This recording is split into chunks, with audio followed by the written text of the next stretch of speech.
Oh, man. I am freaking excited, Vet. I got to tell you something, man. The New York Yankees finally signed Aaron Judge. 9 years, 300. Wait a second. Is that Mike Mondo? Boom. Hameen Media Group. Big Ray Hernandez. The Vet, Jamie Williams. This is your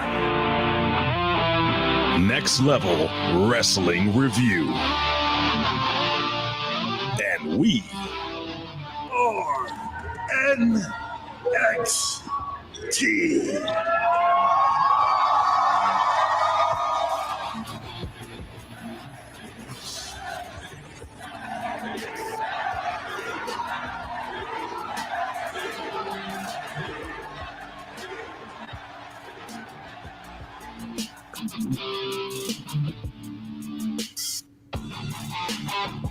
All right, ladies and gentlemen. Oh, man. I'm feeling way better this week, ladies and gentlemen. Not sick. I did not drink NyQuil before I jumped on the show. This is your Next Level Wrestling Review. If you don't know who I am, ladies and gentlemen, I am the reporter of the people, actually the pundit of the people, the man with the plan, Big Ray, here to say to talk some lucha libre, which is your Spanish lesson for wrestling today. And my God almighty, we have one hell of a show today. We have one hell of a guest. But before I introduce the guest, ladies and gentlemen, we got to jump right in, ladies and gentlemen. I have to introduce. He is. You heard of the what is it? The Western States Heritage Championship? Well, this man held the South Carolinian. I don't know what the hell the word is. What is that, Vet? And nobody knows. He held that title, and it's a heritage title, 17 times, breaking Ric Flair's record. It's amazing. Ladies and gentlemen, is the one. It is the only. The Vet. He's a Rip Rogers guy. The Vet. Vet. Rip Rogers guy. Ladies and gentlemen, you know him. You love him. You just can't get enough of him. He's a Rip Rogers guy. He is my co-host, the very handsome, the very talented, borderline stunning, the Vet Jamie Williams. What's going on, Vet? All right, everybody may love me, but I've had enough of me. Let's stop talking about me right now. Let's talk about. I need to hurry up and introduce a real Rip Rogers guy. All right, they see me every week. Let's. Yes. All right, everybody. So I think 2022 will mark his 20th year as a professional wrestler, if I'm not mistaken. You've seen this man in Major League Wrestling. You've seen him in Ring of Honor. You've seen him in OVW as a Triple Crown champion and in WWE as a World Tag Team Champion. This guy is my first trainer who taught a couch potato like me all the fundamentals that I ever learned and set me on the path to becoming a Rip Rogers guy myself. And as the coach of a virtual boot camp, he can do the same for you. Mm-hmm. This is one of the, and I've gone on record as saying this is one of the best to ever do this profession, and perhaps one of the most unappreciated. It's gut check time. Please welcome Mike Mondo. Mike, thank you for coming on with us, brother. Hey, man, my pleasure. Thank you so much for having me. I've been looking forward to this. It's good to see you guys. I got my coffee to wake up. I got my water to wet the whistle. I'm ready to talk some wrestling with you guys, break down some matches. Let's do this. I'm excited. Let's rock and roll. All right. Well, Vet, I got to tell you something, man. I know that we have a format to the show, but I got to tell you, I'm really excited because we have a gentleman here that has been on television, been in the business for so long. He's trained people like you. I mean, who's better than you? Not many. No, I know that. And I'm excited to jump in. So why don't we just do this, Vet? Why don't we just jump into the 3 counts? This is the 3 Count with today's biggest stories in pro wrestling, world news, pop culture, sports, and more. And now, back to Big Ray and the Vet.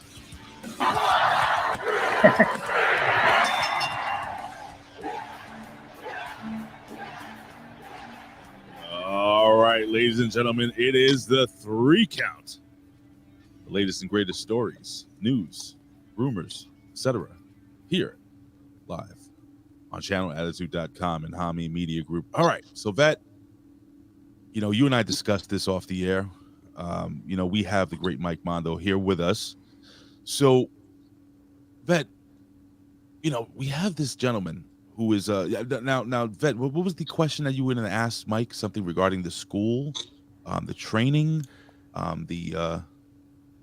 Oh yeah, well, look, one of the reasons that we wanted to bring, if not the main reason we wanted to have you on, Mike, is because you are running what's you call the virtual boot camp, right? Correct. And so we want you to. We're going to do all the plugs and everything at the end of the show, but I also wanted to do them at the beginning of the show to have you sort of explain what it is that you are offering with the virtual boot camp. I mean, obviously I know what you're offering, but maybe the other people, the aspiring pro wrestlers that would listen to this show, give them like the rundown of what you're actually doing with the virtual boot camp, if you would, please. Absolutely, I'd be happy to. In a nutshell, for a low cost of $20, you can send me your match. Please be like 10 minutes or less, and I will systematically dissect your match from A to Z. I will watch it more than once, take notes, and I will give you all the pros, the cons, break that match down to the bone, explain to you the little things, what you could have done better, just pretty much give you a whole synopsis, of your match. And I promise you that you will leave better than what you did before you came in. And it's a virtual Mondo boot camp. And that's pretty much what I do. I'll systematically break it down from A to Z.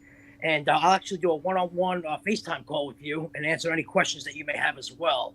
Because I know questions usually come and arise, as with my critique and everything like that. Mm-hmm. But I always want to make sure that we're on the same page. I want to make sure that you understand everything that I'm communicating, via to you. And I just will be happy to answer any questions and break down that match for you. And you will definitely be surprised by some of the things that I probably have to say. Right. And so just to piggyback off of that. So you've been doing this for a while now. Do you find that some of the applicants, like when you talk to them about it, and you explain some of these things, do you find that this seems like a lot of new information to them, like a complete surprise? Like, I've never heard of any of this. What are you talking about? Or are most of them generally like receptive to the things that you're saying? Yeah, that's interesting, man.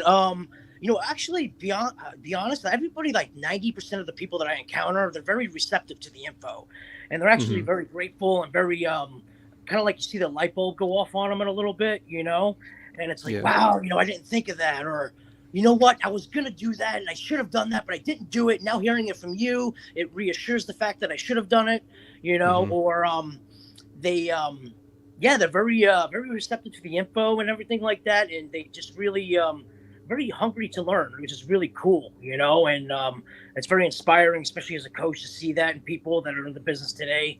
Definitely I like to see light bulbs go off in people, when they finally get it, and understand it, and that they realize that way still works today, which is like, I'm an old school guy, that's right. how I was brought up. Right. And what would you say would be the piece of advice that you find yourself giving the most often? Like everybody keeps needing to hear this because apparently nobody's getting it, type of thing. Like what would you say is your most given piece of advice?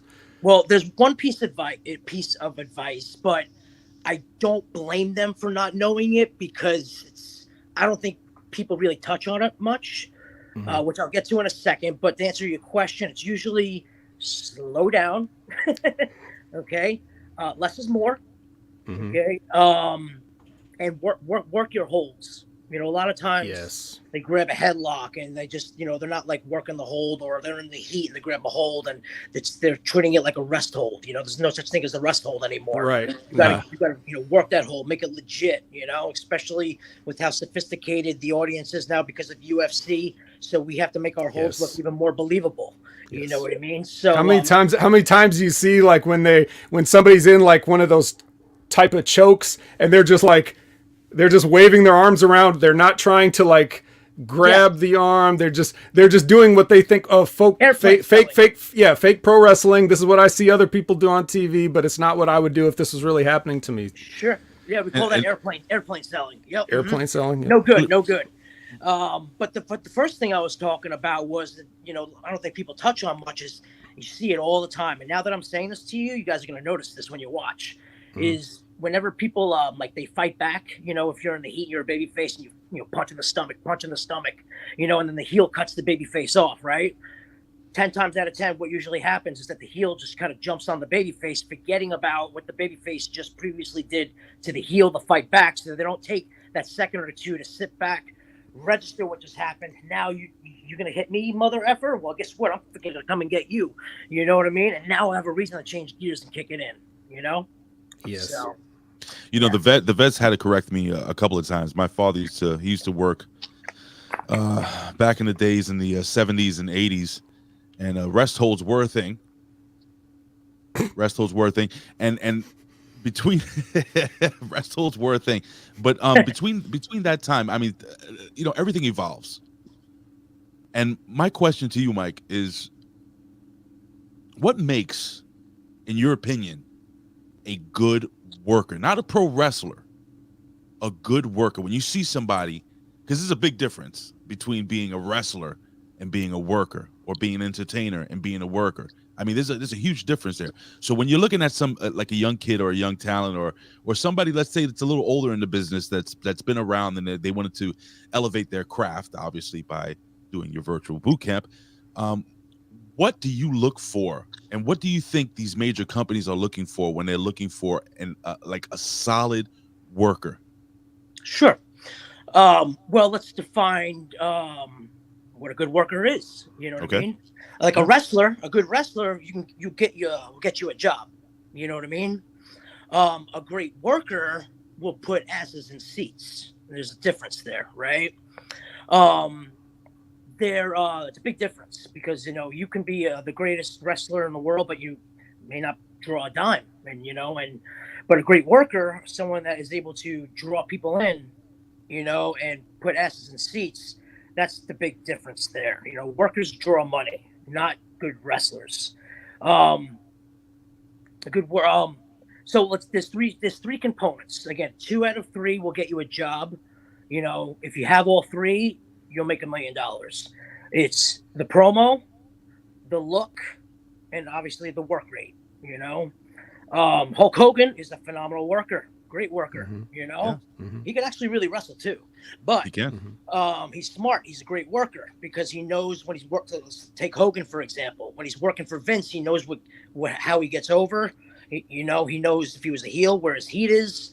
You know, and they know that they want to see a lot of this. You know, that him doing a spinning toe lock in WWE is not going to get him over and draw money. You know, he knows how he gets over, and he amplifies that, and that's what he does. Like when he went to Japan, you know, and he had those matches there, you know, different story. He understood his crowd. He understood his audience. You know, he knew who he was working for. So all of a sudden you see Hulk Hogan bust out these great wrestling matches. Like, wow, I've never seen that before. Why? Because he's a great worker. He knows how to draw people in. He knows how to make people come to see him the next show, you know? So, yeah, it's the look, the promo, you know, and the work rate. If you got 2 out of 3, it'll get you a job. If you have all 3, you make $1 million, you know? Does that answer the question, though? Oh, absolutely. Vet. Yeah. Normally I would ban you, Mike, and put you in timeout for saying work rate, because to me, that's one of those, like nails on a chalkboard things when I hear that, you know, because it's like, Yeah, just the term work rate, because we know what you mean by it, but a lot of people use it in the terms that like the actual physical. Yeah. And Meltzer would say it because he wants to see how many moves you can do in a match in a given period of time, and but that's why you're not going in timeout. So don't worry. But yeah, work rate, rest hold. yes, you're very welcome. It's the least I could do after all. The vet, ladies and gentlemen. Yes. But yeah, that and rest hold. You know, like if you're like you said, if you're doing a rest hold, you're doing it wrong. Like there should never have been a rest hold. The holds are entirely for the crowd to get behind somebody, you know, and you can definitely struggle through that. You don't have to take a nap. But anyway, yeah. So any other? Yeah, I got something I wanted to. So really quickly, and you'll laugh at this, and this is going to be my mark moment, I guess, of the show. But when I took my son to his first event, Mikey, you were there. Oh yeah, yeah. Madison Square Garden. It was his first wrestling event. So nice. Big shout out to my son Aiden, who's going to be watching this in post. Right now, he's in school, and I wanted to know, from the time that you were on television and WWE, working with DX and stuff like that, you know, obviously everything evolves, okay? And I just wanted to know, like, what your thoughts are on the evolution of professional wrestling. And this is a deep freaking question. But your genuine thoughts on the evolution of professional wrestling from that time till now, and can some of the things that worked back then still work now? Because I was raised in a wrestling family, and you know, I think some of the things back then can still work now. You know, and character you'll always get over with character. So, what are some of the things that have maybe gone the way of the dinosaur, you know, throughout this this evolution? And from what year are we talking about? What year? From back in the day? So yeah, I'm talking about from the time that you jumped on TV, not OVW. Well, yeah, from OVW till now. Sure, yeah. Well, definitely the business has evolved over the years. I mean, there's no question about that. But you know what? I am always a firm believer that the wheel is always round, and you can't reinvent the wheel. You know, if it's done right, you know, and done correctly, you know, that it still works today. Wrestling is an emotion-based business. You know, it's been like that since the 1950s, 60s, 70s, 90s, all the way now. That's what pro wrestling is. It comes from within. You know, it's definitely the style has changed. I would say for sure. You know, especially as more things, like I was saying before, like UFC became very popular, and the people became more sophisticated and educated. So therefore, it's like now it's almost like when you see pro wrestling, it's kind of, you see a lot of that style now in the wrestling matches. You know, where it's like in the 80s and 90s, you really didn't see that much. You know, but it's storytelling. That's what we do. You know, we manipulate people's emotions. You know, make them feel a certain way at a certain time. It's always been like that. And it's always been good. And again, the most basic and common story. And again, I don't think you can really change that even today. It's always black and white, good versus evil. You know, when you start playing with this tweeners and, you know, and freaking people that, like, you know, sometimes when I was watching NXT last night, I didn't really know who the face and who the heel was. You know what I mean? And it just was very sometimes confusing to me. You know, I've already figured that into when we get to cover that, because I had the same thing written down. Yeah, we'll talk about all that. That's great. But yeah, no, to answer your question, you know, it's definitely what works back in the day still work today. You know, and I think if people kind of use that a little bit more now today, because what's old is new, you know, what worked back in the day still works today, and people don't really do stuff that, you know, that was from back in the day anymore today, you know, so they can kind of bring that out, you know, make that new again, and they can be different, and they can stand out, and they can get over, especially if they know how to do it correctly, you know. So absolutely, I think, you know, yes, the style has changed, yes, we've evolved, but the business is still, in my opinion, the wheels are always round, and you can't reinvent it. What do you say to a young kid that comes up to you? And I'm talking about a young kid, because my son, he's interested. He's interested in following his grandfather's footsteps. Leave it that way. Nice. He's 14 going on 15. Mm. He's a super big kid, 6'2", athletic, handsome. Doesn't look like me, looks more like his mom. And what do you say to a young kid that young that's really hungry and wants to, kind of get kickstarted in the business? Like how does Mike Mondo help some young kid out that young? Because there are some kids that are that young that are getting started in the business right now. How old is he? 22? No, he's the size of a 22-year-old, but he's only 14 going on 15. 14. Okay. Well, you know what? I would my advice would be to get an education. Yep. Thank you. I would do that. Yes, absolutely. Well, I just know from my past experiences, you know what I mean? I was my first year in college, and then I got my first break in the wrestling business, and then I relocated to Louisville. I never really finished school, which maybe I should have, I don't know, but whatever it is, that's just the road my path took me. But, and I'm grateful for all that, and I wouldn't change a thing. But to answer your question, that would be my first thing to suggest: get an education first, because nothing is promised in this business. It's a very hard business. I'll be honest with everyone up front and tell you the chances are you're not going to make it. If I have to be blatantly honest, the chances are you won't. But if you have a goal, everyone deserves a chance. You got a dream. I always encourage them to go after their dream. So if you're going to commit to it and you're going to put both feet into it, the next step I would tell them is you want to find a reputable wrestling school. Okay, someone that's been there, has done it, has credentials, a school that has credentials, not just the coach, but the school as well. A school that's not just going to take your money or, and just kind of rush you through the process, but someone that's really going to take care of you and look out for your best interests. The next step I would tell them is that, they have to give up everything that they have. They got to eat, breathe, and sleep this business. There's a lot to it.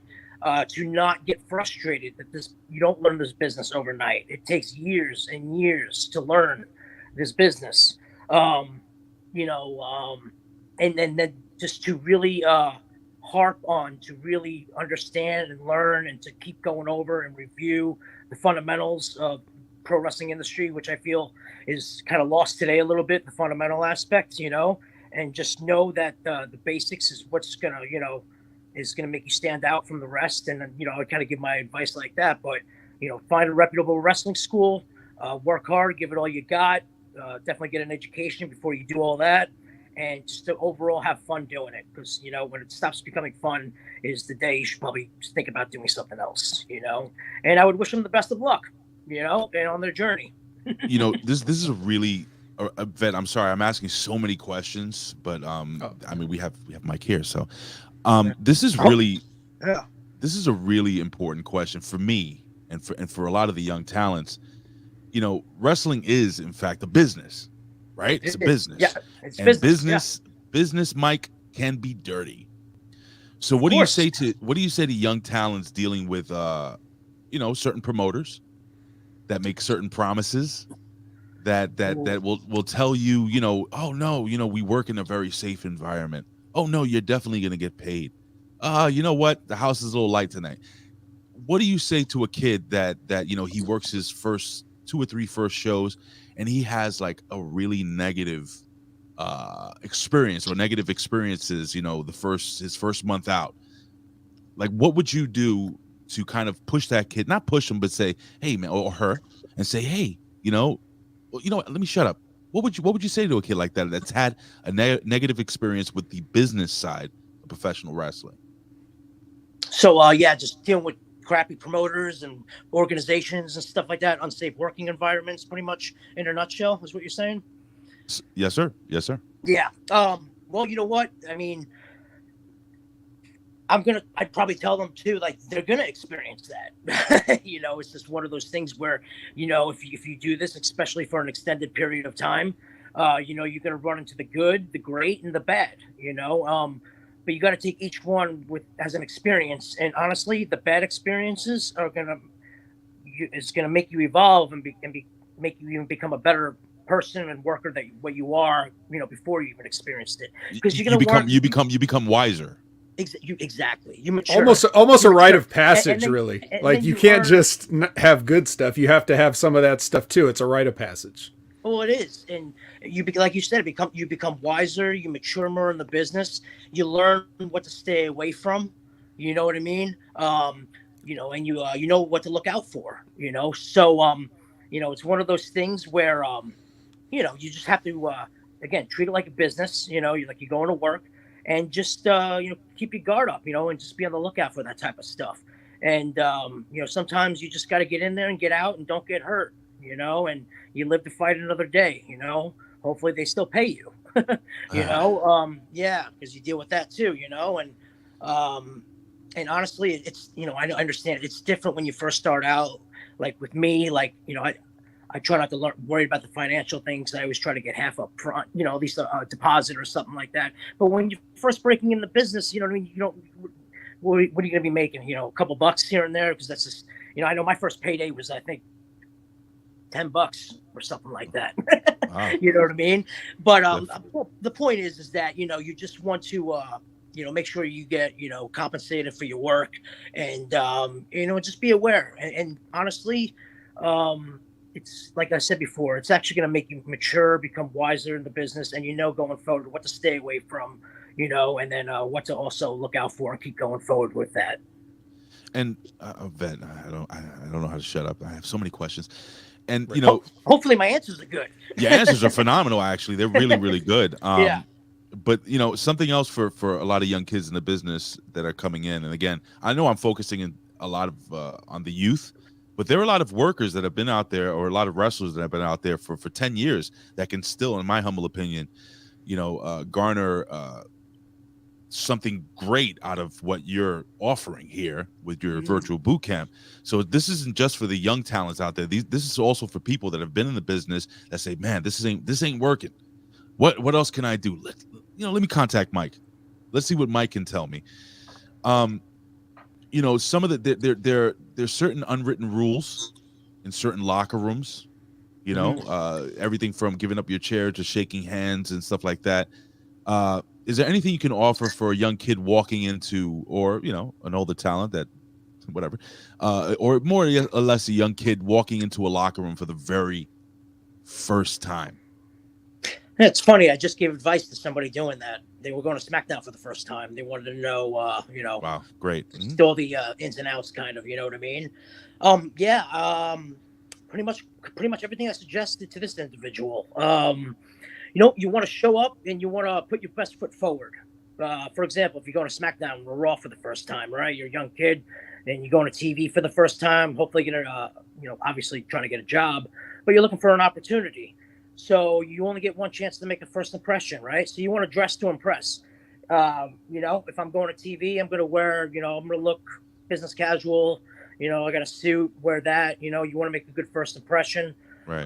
From there, obviously, you want to say hello to everybody. It's like a job interview. It's like a job interview, right? Absolutely. Yeah, definitely. Okay. For sure. Yeah. You're trying to sell yourself. Definitely. You say hello to everybody. And I also tell people, try not to overthink it, because when you overthink it, then you come across as, paranoid, or, you're just be yourself and have fun. It's like I said, you're living a dream, you're going after your goals, enjoy the process, enjoy the journey. But to help you along the way, say hi to everyone from the wrestlers to the production crew, create relationships, network with people, because you never know who you're going to come across, whether on the way up or on the way down, and it's very important, and it's good to create relationships with people. From there, I tell them, once that ring gets set up, you change your clothes, get into your, put your gear on, put your gym clothes over it, because there's chance. I mean, this is how it was when I was there. I don't know if they still do it, but they have those matches beforehand where the producers watch, or they just want to see, maybe they want to see what you can do in there and stuff. Well, you want to, obviously, that's when you take your gym, you got your gear on, you get in there, and you look like a pro, and you go in there and you do your thing. I'd also suggest that you try to get in the promo room when you're there. Find out who's in charge. For me, it was when Brawler was there. I would go to him. He would take me to the promo room. I'd do a couple promos. He'd give me critique, but I'm covering all my avenues is what I'm doing. I try to stay out of the way when it's time to stay out of the way. Be persistent, but don't be annoying. There's a difference. Squeaky wheel gets the oil, and And then when the show starts, watch, in the area where everyone kind of watches the show. Just kind of, again, stay out of the way, be friendly, cordial to people. Heck, hit up catering again. And just enjoy the process, enjoy the time being there, and have fun. And that's when you're having fun and you're comfortable, and that's when usually your best stuff comes forward. Very cool, Vet. Oh yeah. I mean, I've got nothing to add to that. You said it all. And but Ray, we can't have Mike tell everybody exactly how to be a pro wrestler from A to Z on this entire show. We'd have to start an entire podcast series. Okay. And he's already got his virtual boot camp. So, yes. But great advice. I mean, we could talk about this for like, how long, how many hours are in a day? 24. So we could easily, because there's always there's so many little nuances of things that I'm sure, Mike, you wish somebody had told you before it happened to you or whatever. But sometimes you just have to go and find out the hard way. And hopefully it's not so hard that you get blackballed or something like that. But, but you have to learn these things, just because even when people explain it to you, you still don't get it until you're there and you kind of feel it. You gotta do it. Yes. Mm-hmm. And you got to know, some people get irritated if you go up to them and shake their hand. Some people get irritated if you don't go up to them and shake their hand, and there's no way to know who's who until it's almost too late. So, you just got to use your best common sense. But you just use common. Yeah, exactly. If they're if Edge is talking to Vince McMahon, chances are you probably don't want to go say hello to Edge at that point. Yeah. You know what I mean? So, but I do want to add one thing, because I've been explaining the boot camp, and I think the boot camp is such a great learning tool, and I hope people take advantage of it. But they're probably wondering how they get in contact with me to do that. Yes. I was exactly about to ask you that right now. You can email me at themikemondo at gmail.com, or DM me on my Twitter at themikemondo, or you can Facebook me. So there, it's Mike Mondo on Facebook, or Instagram, the Mike Mondo, DMs anywhere you want, or the email. That's how you can hit me up, and we can get you on the way. Right, and we'll go over that one more time before we get out of here. But I want to put that up at the top of the show, just in case anybody's not able to finish listening, or whatever happens. So Ray, what else? What else do you got for us to talk about here? So many. And what questions? Questions? I got answers. We can no more questions. Ray will just do a whole show of questions. We can't do any more questions. But I think questions will pop up as we go, especially regarding what we're going to talk about with the television program. I'm sure so many things will pop up as we're discussing it, and that's going to be, Ray's working Mondo for the free advice. All right. Yeah. Trying to get my kid a job. Yeah. But just anything Ray in the news that you want to really kind of talk about real quick before we get into. Absolutely. Really quickly, Mike and Vet, I don't know if you guys are big boxing fans, but an icon. Once upon a time, an icon in the business, one of the greatest, if not, I feel the best or the greatest referees of all time. Mills Lane just passed away. Boxing Hall of Famer Mills Lane, Hall of Famer referee who officiated Mike Tyson and Evander Holyfield. And that was the big fight, match. He also did stuff for MTV. I don't know if you remember Celebrity Deathmatch. Sure. He was very famous for "Let's Get It On." Mm-hmm. He was a judge at one point. Yeah, he did that. He was a TV judge. You remember that guy? Judge Mills Lane. Judge Mills Lane passed away at the age of 85. Mike, besides pro wrestling, I heard that you're a bit. I'm a Giants fan. You're a Jets fan, right? Jets fan, yeah, absolutely. I got season. My friend has season tickets, I should say. I go to about 5 games a year. Mm-hmm. You go to about 5. What do you think of the chances of them getting in the playoffs this year? Oh my God, I love it. And it's so great because no one ever expected it. I didn't expect it. Ray made a face. No, well, listen, I got to be honest with you. I didn't expect the Giants or the Jets to do this well this year. Yeah. Oh man, it's. I know. I'm very surprised myself. But you know what? Even a couple of the trials and tribulations that we've encountered over the season, we're winning football games. This is phenomenal, and like we're actually doing it. You know, we have a freaking good shot of making the playoffs, and I'll be the happiest guy if that happens. How did your quarterback do this week? The new kid, the new kid White? that's the old kid. Yeah, White. Yeah, how did he do? Yeah, he's looking good. Absolutely. Yeah, I think so. I got confidence in him. You know, I remember he started. It was like last season too. I think a quarterback got hurt, and it was just totally just obliteration. It was horrible.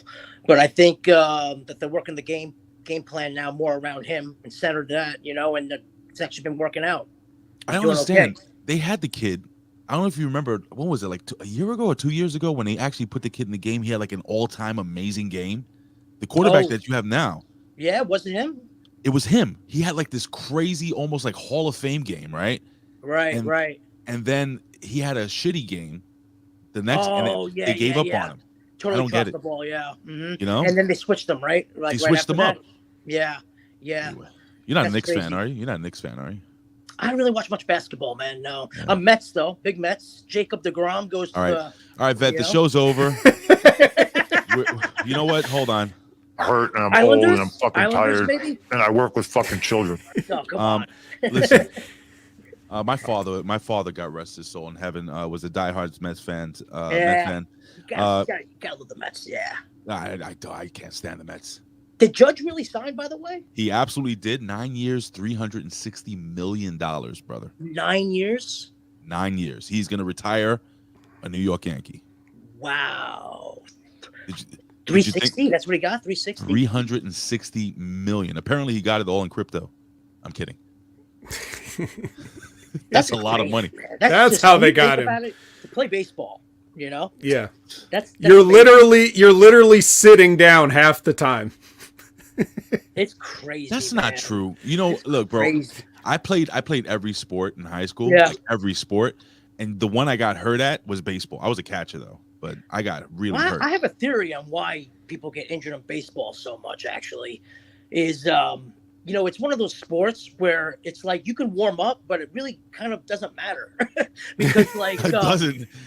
Because, like, you're stopping, you're going, you know, and it's not like where it's hockey or like you're consistently, you know, so your body stays warm.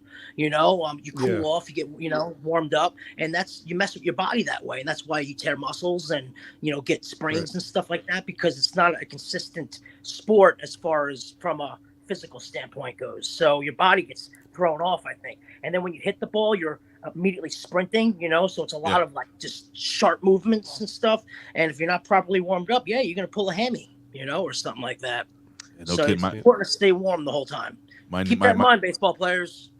My knees are shot. I was a catcher from pretty much Little League all the way through high school in my first year in college. Yeah. No good, man. No good for the knees.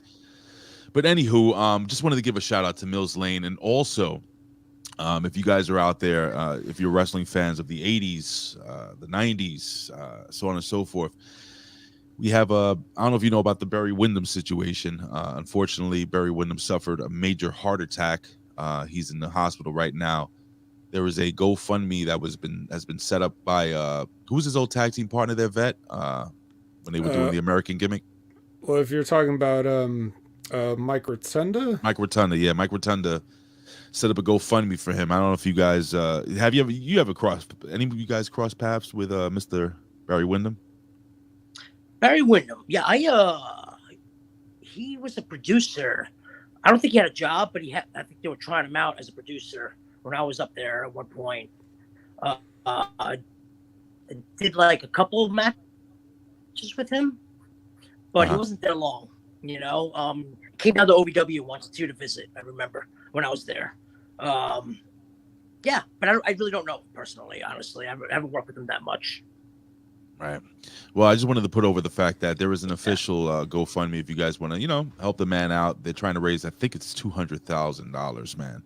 A lot of major names have donated to Barry Windham. So, the guy gave a hell of a lot on TV for many, many, many years.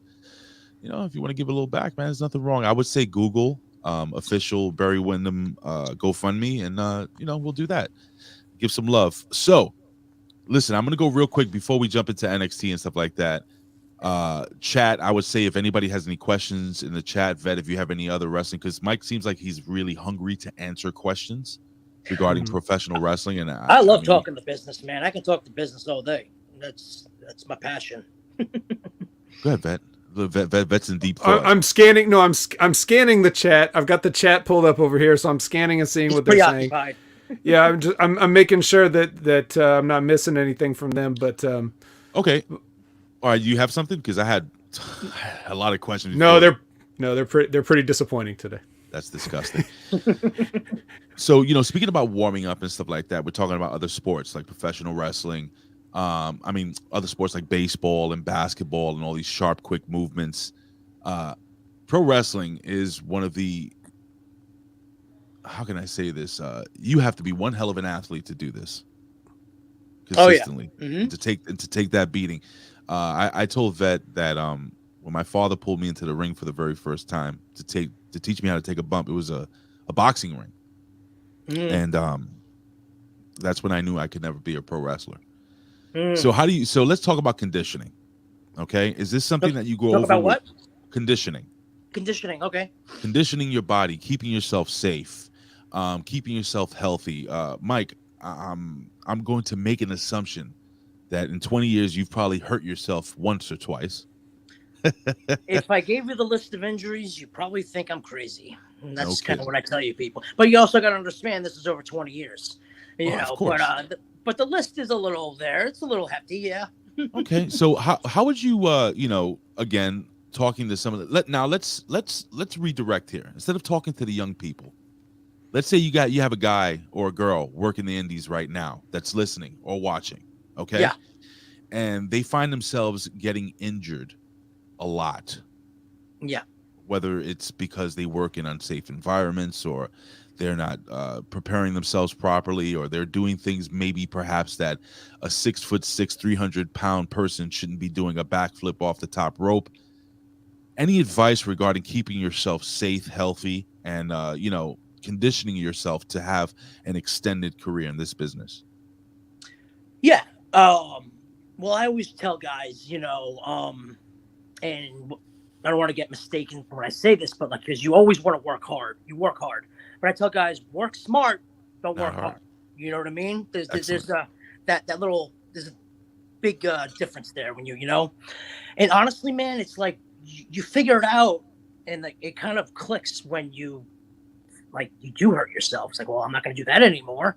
You know what I mean? And it's almost like part of the learning process. Like I tell guys all the time, I'm like, you're gonna get hurt. Unfortunately, if you get in this business, it's gonna happen. It's just hopefully it's not really bad or extreme. But yeah, you want to you work smart. Usually, like a lot of guys. I know the bar is really high these days. It's like you almost got to set the guy on fire sometimes to try to get to beat the guy. But you want to be aware. You want longevity. That's the most important thing in a wrestling career. You want to do this for as long as you can. So how do you do that? Well, you got to take care of yourself. Not just in the ring, but also outside the ring as well. Like, I'm a big proponent of yoga for a long time. That kept me very limb. My muscles. Stevie Richards yoga, right? Oh, DDP. I love DDP. Damn it, no. But Stevie, I love Stevie. Yeah, Stevie's over. Stevie Richards yoga. Oh yeah. Was it the warrior pose? The warrior. Yeah. I threw out my downward back dog. right now. Yeah, downward dog. Yeah. Praise the sun. Yoga is like incredible to get your body limber. Like do you still do it? I haven't done it a little bit now. I need to get back to doing it, especially because I'm getting back in the ring in February. So I will fantastic! Yes, I will. Yeah. I'm back in the swing of things, man. I got I'm cleared by the doctors. I'm good to go again, and I'm going to be back. February is my first match back. Awesome. I'm going to Italy in March. We have people asking if you're going to wrestle in Germany. Or have you wrestled in Germany? Was the last time I was there for what was it? WXW. Okay, so you have wrestled in Germany. Oh yeah, many times. Yeah, I love Germany. Yeah, it was great time. Actually, one of my fun experiences. Absolutely, great crowds. Oh my God, yes. I just did a Mondo boot camp for somebody in Germany, and I was like, man, I miss those crowds. They are freaking awesome. Like they were such good, responsive fans. It was awesome. Did you work with Jazzy Gabert there? Did you see her there? The alpha female. No, don't recall. Yeah. She's awesome. Yeah. She's pretty awesome. But you have a couple of questions, but go ahead. No, I just wanted to sum it up. Just what I was the question yes, before is just be aware, work smart, take care of your body inside and outside the ring, and and just listen to your body too. Your body speaks to you, not verbally, but physically. And something's hurting, you want to stay away from that, obviously, and you can do a million things in pro wrestling. If you got a tweaked knee, guess what? Stay away from the legs. Stick with the arm, the head. Good advice. Stay away from that. Work smart. That's what I'm saying. Use your brain. That's what I would tell somebody. Yeah, because you don't want to end up, backstage somewhere eating muffins. I'm hurt and I'm old and I'm fucking tired and I work with fucking children. Vet, have you eaten muffins today, Vet? Not today. Not today. The impact attack. I almost got diabetes on the show. I heard you. Man. It was awesome. That's rough. So, but anyway, yeah. Well, that neither here nor there, as you like to say. I was looking at some of these. Yeah, I was looking at some of these questions. Like I have one here. Yeah, this is interesting because I don't know. I don't know what the answer for that is. Where do you even begin? All right, says my question. Backstage and like what kind of backstage role? A producer, writer, right? Lighting. Exactly. Guy, exactly. What do you want to do? Apply on the website for the position you want. But yeah, I mean, backstage. What do you mean, like at WWE or any place? I have a question. What is the? I had to use the term easiest way to get in backstage, but what would you consider the easiest way to get in backstage, the easiest way to get a job, or the go ahead, Vet. What's that? I have the answer. Scott Woodford is saying he wants to be a writer. Well, the first thing you got to do is the first thing that Mike said, finish your education. Like if you have a degree in writing and then you go and you apply to them, they will want to hear from you. Well, don't they have a website? They're always looking for people. They have a website that you can apply to, don't they? Like it's the www.com, but they have a business opportunities, and that's where you sign up if you want to be an extra talent, right? Like they got a little section so that so it's all on the www.com website. You can buy a shirt or you can apply for a job. It's all pretty much there. So if you are a writer, that's what my answer would have been, honestly. Yeah. Hey Vet, real quick, there's something I really wanted to bring up with Mike. Okay. This story has actually been breaking over the last 24 hours, and it's become kind of a big deal. But for people in the business, people that work around the business, and people that just know about The Rock's business, Joe Rogan came out, I think it was yesterday or the day before yesterday, Mike and Vet, and he basically called out The Rock and guys like the Liver King on being like big steroids guys. Who did this? Joe Rogan. Oh, Joe Rogan. Oh, okay. On his podcast. Let me just read this really quickly out to you guys, and you can hear me pretty good, right, Mike? Yes, please. All right, here we go. I'm a little deaf, so that's why I'm a little closer, but I'm good. It's fine. It's fine. The UFC commentator wondered on his massively popular podcast recently whether the former WWE superstar, The Rock, was clean, given his incredible physique. Rogan's question came after social media influencer Liver King admitted to steroid use. Now, I don't know if you know who Liver King is. I do. Yep. Mm-hmm. Okay, we all know who this guy is. He's a psychopath, in my opinion.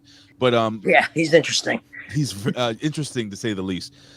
But a guy like The Rock, who is 50 years old, this guy looks not human. My wife is fighting me on this. Guys, that is her first love, Dwayne Johnson. What do you mean she's arguing that The Rock is 100% clean? She's like, there's no way he's on steroids. I'm like, honey, this guy's got facial reconstructive surgery. What do you think? What do you think? She doesn't believe. But anyway, so it leads me to this question, Mike. All right, and this is a deep cut question. And I'm not asking you to stooge anything off. I'm not asking you to tell us, oh, yeah, I've seen this guy do this or this guy do this. Steroids in the business. Okay? I'm going to need you, Mike, to be very honest and very transparent with us when I ask you this question. What are your genuine feelings about steroids in the business. Do you think they can help? Do you think overall they hurt? Or do you think the side effect of taking steroids is making millions of dollars like The Rock? Interesting. Ouch. So that's a loaded question right there. Isn't it? Very loaded. Sorry about okay, that. Let's break it down here. Today, 2022, right? Do you need to be on the gas to be a successful WWE, AEW superstar? No, you don't. You know, as long as you train hard in the gym, you look like an athlete, you look like someone that could be a threat in the ring, you know, you look credible, you can get away with that, and that would be just fine, you know. Now, of course, the better you look, I guess the better it is, and you put yourself in a better chance maybe to succeed, right? It was big, obviously, in the 80s, 90s, right? But it was also more of a larger than life business, you know? So it was like a prerequisite if you're going to be a pro wrestler that you get on the gas, because it was just, you had all these big monsters around you, and, you know, how can you like not fit in or get a job if, you know, all these other guys are the way they are and stuff. Do I feel, now me personally, again, I'm not against it. You know what I mean? I understand why people do it. Me personally, I've never done it. You know, but it's just one of those things because like there was always a drug testing policy. You know what I mean? Like you can't do it today anymore. They're very strict on the drug testing.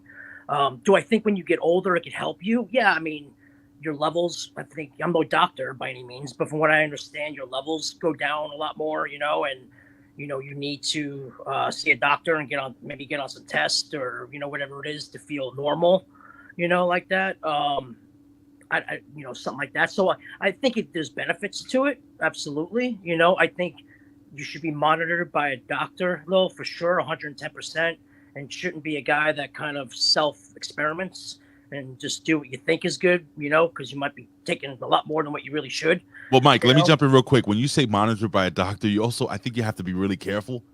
Because there are some doctors out there. They're like, oh, yeah, sure, take this shit. Well, you have to be honest. You have to be honest with yourself. You have to be honest with yourself, though. Because it's like, yeah, I mean, if I really want to get it, I can go to the doc, you know. But if you really want to take it legit, you know what I mean? You got to, you know, just be like, you know, honest and find the right doctor, you know. And it might take a couple tries to find the right doctor or not, you know. But, you know, I understand people do it, why they do it. You know, I don't think it's a bad thing. I just think you need to be aware and have medical guidance. You know, if that makes sense. Do you think The Rock is clean? I'm just saying. Man, Mike, you don't have to comment on that, Mike. That, Mike. We understand, and we don't want to cost you any future job opportunities here on this show. But I'll be the one to wrestle with The Rock at the Performance Center when he came down. You know, I saw that video. Yeah, that's awesome. And he's huge. I mean, he's a giant. You know what I mean? What is he? 6'6", like a sheep 6'6"? You know what though? That's the thing, man. Like when you hit that level of success, people are always gonna look for something or bash you for something. You know what I mean? Like why are they for attention? You know, to get noticed. You know, and but no, I think The Rock works his ass off. I think he probably trains really, really hard. You know, absolutely. 100%. Is he doing something? I don't know, but he looks great. Yeah. We can all be diplomatic. We all love The Rock. We all enjoy The Rock as an entertainer, whether it's in his millions and millions of dollar films or whether it's his professional wrestling career or whatever. But I'll be the one to just come out and say it. The Rock was on the gas when he was on the Hurricanes. He had gyno surgery back in '98. That's why he wore that shirt all the time on TV, okay? We don't have to kid ourselves. That doesn't mean he's a bad guy. It doesn't mean anything bad about him. That's a $5,000 shirt, sir. Not that one. I'm talking about the Adidas zip up one. But anyway, that's beside the point. Yeah. So like, you know, like Mike said, let's be honest with ourselves. Okay. First and foremost. Exactly. Yeah. Look in the mirror, you know, do it legit, you know, if you get whatever. But honestly, I would always tell guys, you don't need to do it. Not today's era, you know, just train hard, eat right, you know, be honest with yourself, look in the mirror. What do you need to work on? Put it into action and just look as best as you could. But not even, but not even to like, I'm playing devil's advocate, but not even to like, get over injuries and stuff, because wrestling, you get hurt, you're working from, you're driving from town to town, flying from town to town. I mean, it does help with recovery. I'm not trying to promote it and stuff. I'm just asking. Oh yeah, like I don't know. I never took it. Does it help with recovery or? Well, I'm just saying. Yeah, I mean, doctor's supervision. I said doctor's supervision. A trusted medical professional. Yeah. Yes. Yeah, I wouldn't know. Honestly, I wouldn't know. I would know the difference if I did take it. I could say, oh wow, yeah, that does make you feel a lot. I've heard that. Like Deca, I've heard is good for your joints or something like that. I've heard. I don't know. Growth hormone or something like that makes you feel. You know what makes me feel 21 good again or something like that. You know what makes me feel good, Mike? What's coffee. That? I love coffee. Oh, I love coffee, brother. Yeah, that better be decaf, Ray. What? No. What are you drinking? Blood pressure. Raise blood pressure. No, I was up all night doing a show review. I'm waking up right now. Well, that's a perfect transition. That'd be a perfect transition. That's right.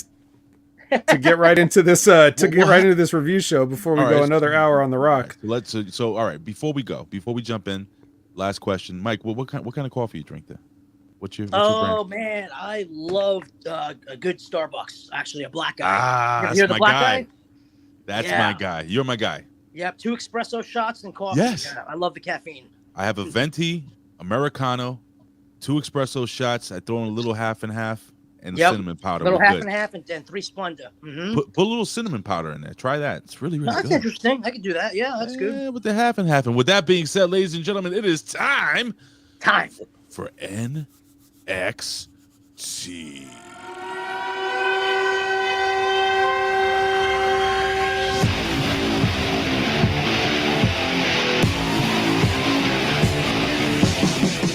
All right, ladies and gentlemen. NXT. It is the go-home show for Deadline 2022. Ladies and gentlemen, we have Mike Mondo, former WWE World Heavyweight Tag Team Champion, here to break down some WWE developmental. I'm excited to hear this. I'm probably not going to be talking a ton on this one. Oh, who am I kidding? I talk too much anyway.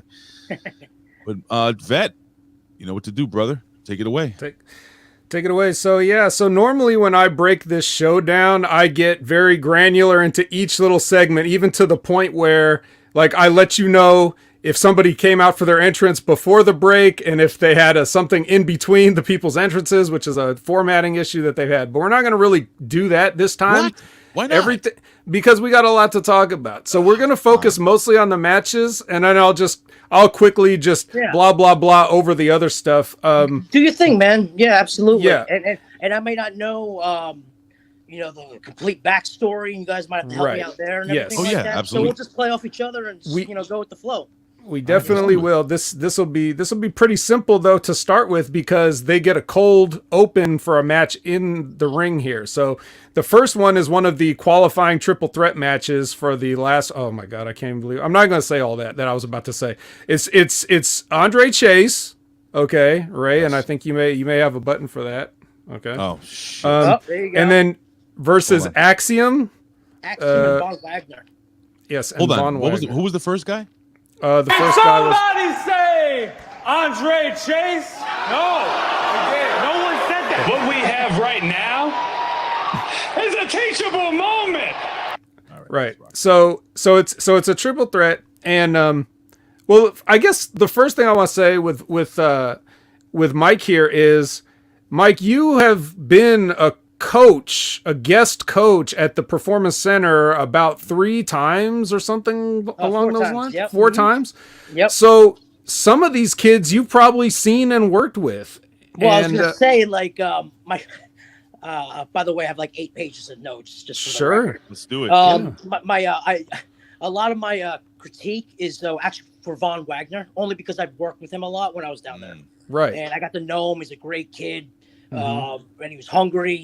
He always came to me for advice. He was one of those guys that came to me. And so, I'm just constructive criticism wise, I kind of pointed him out a little bit more. Perfect. Well, he's the one that's going to need it, because he's almost like, of the guys that we see down here, there's a few sure things.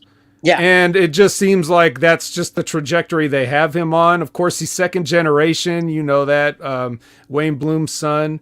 So here he is, the lone heel against two baby faces. Like, Andre Chase is like, he's supposed to be a heel, but he's just turned into a character babyface based on the way the crowd has reacted to him.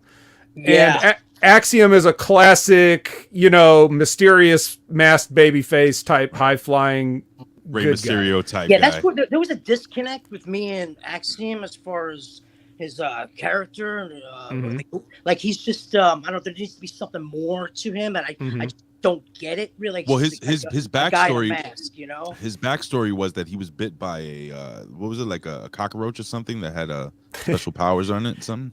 Yeah, the cockroach could do math, or something like that. I thought he had a really cool entrance, Right. Yeah, so that's another thing too. Like, oh man, we could do this all day, but like, yeah, the entrance is really cool, but that's for the entrance, and then you cannot have that in the match. Like, he can't move in slow motion during the match, so it's like you're already setting people's expectations up, and then you bring them back down to reality with the character. But anyway, before we talk about the specifics, I wanted to ask, because, and I'm so excited because it's like, nothing against Ray. Ray's a great tag team partner for this show. But on you, Ray. I very rarely get down to like the nuts and bolts of this, because not only is it not that interesting for everybody, but there's some things that Ray, and as smart as Ray is, and as much as he picks up on, like, there's just some things that he can't relate to on that minor microscopic level. Attention to detail. Yeah, like the stuff that you and I, would talk about.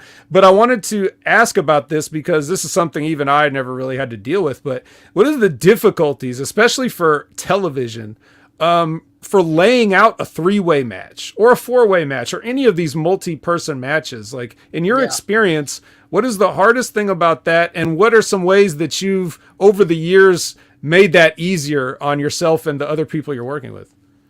Well, you pretty much got to break down. It's, you have to just kind of like take it just like every other match, you got to see, okay, I got a heel, got two baby faces. Okay, that's what I'm working with. Okay, I go, where's the heel get his heat? How does the baby face, where does he get over? Sometimes a little bit more on the character and personality side rather than what he does physically. And you kind of now just toy it out, and now you figure out, okay, now what's the gimmick of the match? What's the business of the match? What are we trying to get out of it? Right? So the gimmick is, right, you're trying to win and you're trying not to lose, right? What's the business? Are we trying to get, like, let's just use the 3-way here, like, we're trying to get Von Wagner over? Does he need to look strong, because he's going to be doing something later on with this guy, which is going to tie in later in the show. So you kind of take all those different elements and those different aspects, but you always try to keep the premise and tell that one story that you're always trying to tell, which is you're trying to win and you're trying not to lose. And then you come up with a sequence, that makes sense, that's credible. And you, just like every other match, you tell a story, and take the people on a ride. And what you do, you just kind of, it's like put a puzzle, together almost, pretty much, so to speak. Yeah. And but I will say that, three-way matches, 4-way matches, when you get to those types, they're all pretty much planned out, pretty much, very little have to. No, very. I mean, let's be real. I mean, like, you're not really calling much in the ring. It's, especially nowadays. You know what I mean? It's just a different match. It's a lot of bodies in there, plus the referee. If you got a manager on the outside, who knows? But it's just one of those matches. It's just you got to piece it together a little bit more. I'm always a big advocate and fan of calling it in the ring, and I'll always be that way. But I understand they do what they do with those types of matches. So sure. Can you think of it just real quick of any 3-way matches that you've been a part of that you had like a significant, how can I say this? Like either it could either be like something that, was an obstacle that you overcame, or something that maybe it just kind of fell apart. Like anything fell apart? Yeah, either one, any positive or negative. Any experiences you can talk about that stick out in your mind. One of my favorite three-way matches that I've ever had was a match I had in OVW. I worked James Moose Thomas and what's his name? Oh man, he Beef Wellington. Remember him? Oh, yes, Brad Maddox. Brad Maddox. And yes, yeah. Mm-hmm. I wrestled, and you know what, man? I just thought the story was freaking awesome. We didn't go 100 miles an hour. Like, if you were deaf and couldn't hear the crowd, and you just watched it and you were a first-time viewer, you would be able to follow and understand it and see the story we were telling. Okay, Mondo was a freaking bad guy. He's the freaking giant, and Beef is the freaking babyface champion. And just the way we told that story, I just thought everything was built nicely. We started out small and everything kind of gradually got bigger and it just flowed. And I just thought it was a great match, a three-way match. And whenever I get to three-ways, four-way matches, they're not really my forte. I'm a tag team wrestler, or a singles guy. But yeah, man, they're a little bit more complicated to put together because you don't want to insult the people's intelligence too. You know what I mean? And you don't want it to be so spotty, and it's just spot at the spot, and you're in fifth gear the whole time, and not taking me on that emotional roller coaster. And I think three-way matches lack emotion because you're thinking this spot, this spot, and you're forgetting about all the in-between stuff that you need to implement, the character, the personality, and again, trying to win when you're doing something offensive, because that's the whole point of the match, but instead you're just doing the next thing, and it becomes almost very repetitive. A lot of times what you'll see with the three-way match is, to simplify it, some person will go and sell for an indeterminate amount of time, and then it just turns into a singles match, and then they rotate out so that they don't have to do the... And when they roll out, they're sitting like this on the apron waiting to, you know what I mean? Yes, I do. And, but with these two three-way matches that we see on this show tonight, I felt like they were very action-packed. So a lot of complicated stuff that these kids had to remember. So I'll give it up to them for that. Especially the girls, they did a lot. Yeah, that's they did a lot. Yes, we'll talk about that. I don't know how I can remember all that. I don't know either. But yeah. So let's crack into that first page of eight, and let's see what did you see when you're in this watching this? My rundown now with the first match. Yeah, pretty much. Yeah. Let's go for it. Start here. He's got to take a drink of water. You got to hydrate first. Yeah, properly hydrate. You could. Okay. Von Wagner versus Axiom, right? Versus Andre Chase. With Robert Stone with Wagner. The match starts. I thought the match started out going 100 miles an hour off the start. It was action packed from the get go. I thought they could have started out a lot slower. Make Wagner seem more like of a threat, he was kind of like the big man in the match, pretty much from what I saw. At least that was the impression I got. Really make him. Why you want to make him? It's because Wagner's taking the fall. So the more you make him, the more it will mean when he gets beat, You want to the pacing of the match. I just thought you want to build to that fifth gear. Start out slow, go in second gear. I use analogy of a car. You can go to fourth gear, go back to third gear, now kicking in the fifth gear. You're taking me on a ride more, you know what I mean? Instead, I just thought they went boom, kind of so fast, After that, by the way, I'm going in chronological order of the match. Oh, yeah, of course. So, that's the best way to do it. From that point on, I had to write this because it popped me. The double headlock, I appreciated that. I thought that was cool. That was funny. But I know it was good. I thought they took Wagner off his feet too soon with a double tackle, right? You want to make the big man, make him more of a threat, Once you take the big man off his feet and bump him, you kill the drama of being a big man, especially when it's done too soon, because they've seen that act already then, you know what I mean? So now when he goes down again, doesn't really mean as much, you kind of want to, I'm always a fan of, making my big man seem like a freaking big man, like a freaking threat killer, and then when he goes down for the first time, it's like, oh, he went down, it meant something. Is that something you were able to convey to Vaughn when you got to spend time with him, or? Yeah, absolutely. Protect his size. Yeah. Okay. definitely. You know, because he's a big dude. You know, I think. Which I'm gonna get to here. Take one over the double. Yeah. Much later than that. Sorry about that. Okay, so yeah, I thought Wagner should have been this is my next example. Like Wagner should he took a Mexican arm drag. You know what I mean? So it's either you got to work like a big man or you don't work like a big man. They did stuff that they did, trying to make him seem like he was the big guy, but then he's doing the whole thing when going up the ropes and then taking a Mexican arm drag with the head and stuff. And it's just that just kind of killed everything that you just did previously, Yes. Because now you're just taking arm drags. Now you're just like everybody else. So now how are you unique and different, right? Now you're just like another wrestler.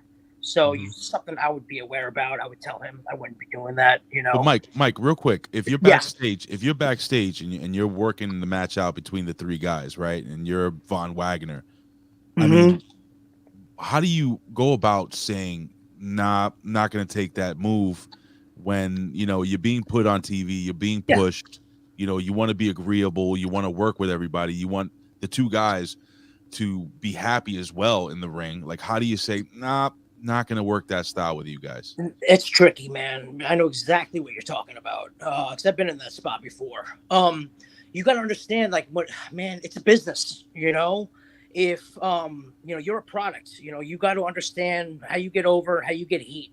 And it's one of those situations where if you don't feel it's in your best interest, you know what I mean? You can always go to a producer or an agent and be like, hey, look, this is the situation I'm in, and then you kind of have him tell the other guy, hey, look, try to protect him a little bit more. You know what I'm saying? But I get you. Try to, if you're going to deny something, always have a solution, and have another option. Hey, look, man, I really, how about, can we do this instead? And then try to back it up with knowledge and facts. Like, we're doing this, you're making me seem like this guy, and we're doing that spot, but now it's kind of a disconnect and taken away from everything we've been doing. If I do that, it's kind of like, okay, that's pretty logical. That makes sense. So then you just come up with a different solution. Is it uncomfortable? Sometimes, yeah, it is. But, it's one of those things where, again, it's a business and, you're a product and you got to look out for you and do your best you can to protect yourself. Fair enough. Moving on then? Yeah, sure. Okay. I thought, again, with Wagner, I think he needed to show more intensity through his facials, his body language after everything that he does offensively. His facials really were kind of blank. Sometimes the offensive stuff that he would do, it wasn't big enough. I thought, he could have had that moment where he gave that double clothesline or double tackle and really looked into the into the camera, just kind of had that moment, that shot, slow things down, which allows the other person to sell more. And just really allow the commentators to keep putting the story over when when you're not doing anything, so the people can follow along, So I would have liked to see some more. The meat and potatoes were there with Wagner. I would have liked to see more seasoning, if that makes sense. Yes, sure. He does. I will say this about Wagner though, because for the most part, he has a low-key character for whatever reason. He's not playing the stereotypical, screaming big guy that makes faces and does all that time. Well, that's how he is in real life. That's how he is in real life. Well, yeah. I mean, I get what you're saying, but for whatever reason, he's playing that sort of a, cool he's like a cool cat. Yeah, he's cool and he's insulting the baby faces and stuff, but not really having any anger or passion behind it because it almost seems like he already knows he's over a little bit. But that doesn't mean that you can't come through with those big moments like you say and let the people absorb what you've done and take in the size, take in the stature, take in all that intensity and everything. You can be intense without yelling and screaming. Absolutely. You totally can. You can be intense just by looking a certain way. You know what I mean? A facial expression. Exactly. Changing gears isn't kicking a guy 20 times. Changing gears could be how you walk or how you just turn and look. You know what I mean? That's a gear change. It's you're right about that. I would even say to a young kid, watch a couple of Jake the Snake Roberts promos, some of his matches, the way he slowed things down, would creep down in the corner, kind of just watch the person suffering in pain, and then when he was cutting promos, he would just talk. It's not what you do; it's how you right. do it. Exactly. Mm-hmm. Yep. Yep. So tell me real quickly how over Andre Chase was, because he is the greatest wrestler in the history of professional wrestling. Yeah, I thought he did really my good favorite. job, man. He's my favorite guy. He's my No, favorite guy in this entire show. Yeah, I was gonna get to him a little bit later, actually. Very Yeah, cool, I thought he did really good. I was impressed. I thought he had a lot of charisma and definitely some personality, especially in his promos that they did in the pre-tapes. And right. I like his work. He looks solid. Show the shirt, Vet. Back to they seen the shirt. So we're back to Wagner now, right? Yeah. We got more notes for Vaughn. We're in commercial break now. We went to commercial break. Okay. Picture in picture, they're selling you a Pizza Hut pizza, something like that. What's that? I said they're picture in picture, they're selling you a Pizza Hut pizza or something like that. Something like that, yeah. Something like that. I thought, okay, so Wagner, there was a point in time where Wagner grabbed the Cobra Clutch, right? Mm-hmm.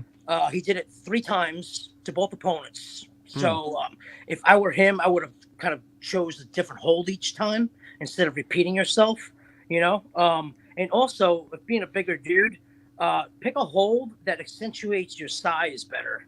You know what I mean? Like be standing up with a bear hug or a body breaker. You know what I mean? And you got the guy up here or something. Something that's going to accentuate his size. Right. Yeah, he not only did he have the Cobra Clutch on, but he was on the mat with him the mat. So it's like now you're the same size and exactly. Yeah. Exactly. Yep.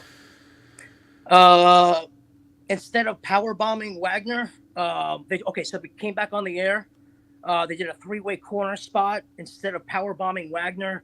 So have him I would have had him get knocked down, stumbling back, and then the suplex happens where I would have liked to seen that been the first time that Wagner goes down and takes a bump.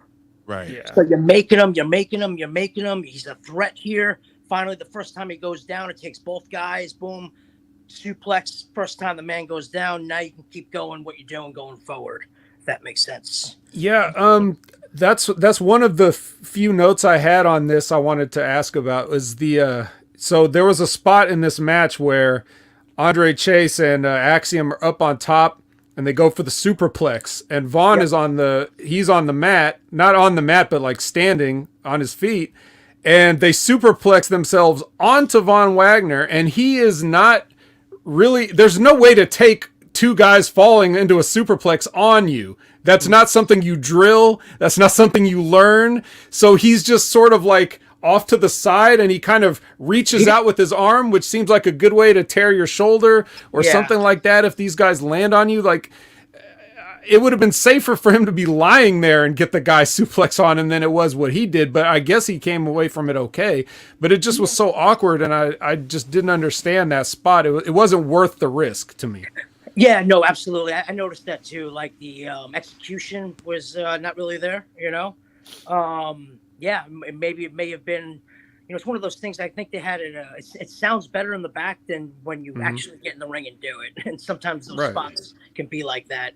I think the whole idea was supposed to be a suplex into like a catch, as if the guy was going to dive on you, but then kind of it just was a little bit awkward, But I think you're right. I think maybe if he was laying down, it might have even been safer. I don't know, But anyway, I thought that should have been the first time that Vaughn went down and took a bump. In my opinion. Going after that, they kind of evolve into like a 1-2 spot after doing a triple down. Wagner and Chase need to be a lot slower and more selling in between that 1-2. For people listening, or what a 1-2 is if like I punched you and then you punch me and then I punch you and you punch me.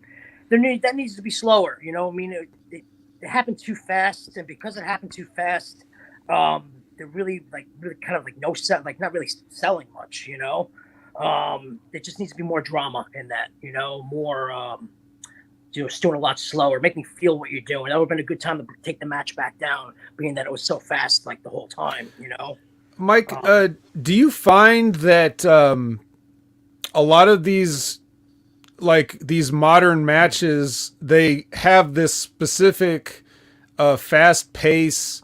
I almost feel like this is just my supposition and not based on anything, but it just feels like to me that they're so afraid that people are going to lose interest that they don't even want to slow things down. I'm not saying that they're right to think that, but could that be like the reason why everybody's like, oh, we don't have time to sell. We got to have action. Like this match started off hot. It started out cold and hot, like cold in sense of a cold open, but hot in the sense that it just from the bell, they just went right after, fifth gear, like you said. And then they didn't really put any holds on until it was commercial break time, like almost. Mm-hmm. And then, so it's like, they're worried that people aren't watching. And if you look at NXT's ratings numbers, they're not.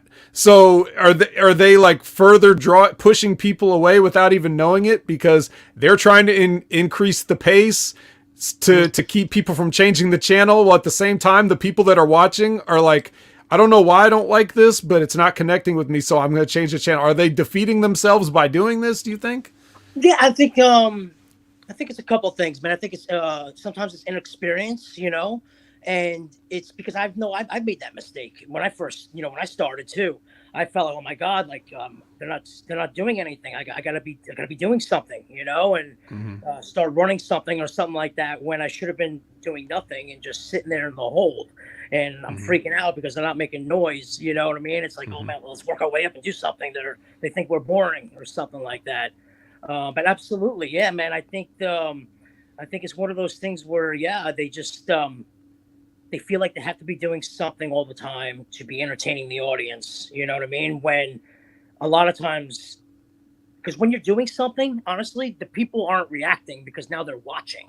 It's when you're doing nothing, right. It's when people are reacting because now they can sit and digest everything that you just previously did, and they can emotionally portray the feeling that they're feeling based on what you're doing. Does that make sense? Oh, it makes sense. I guess my question was more so like, do you think it's possible that they're almost being coached to pick up the pace? Like maybe even they're telling the ref, hey, tell these guys, could be, let's, something like that. It could be that, or it could be like time.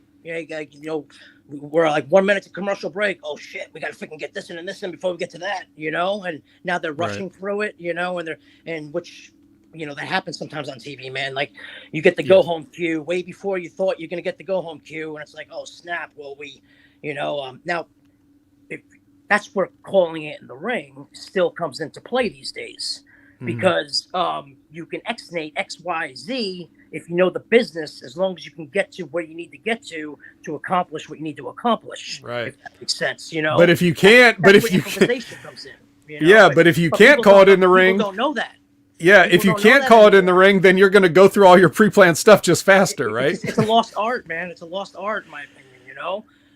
Like my students at NYWC, they call everything in the ring. That's how I'm teaching them, because of situations like that.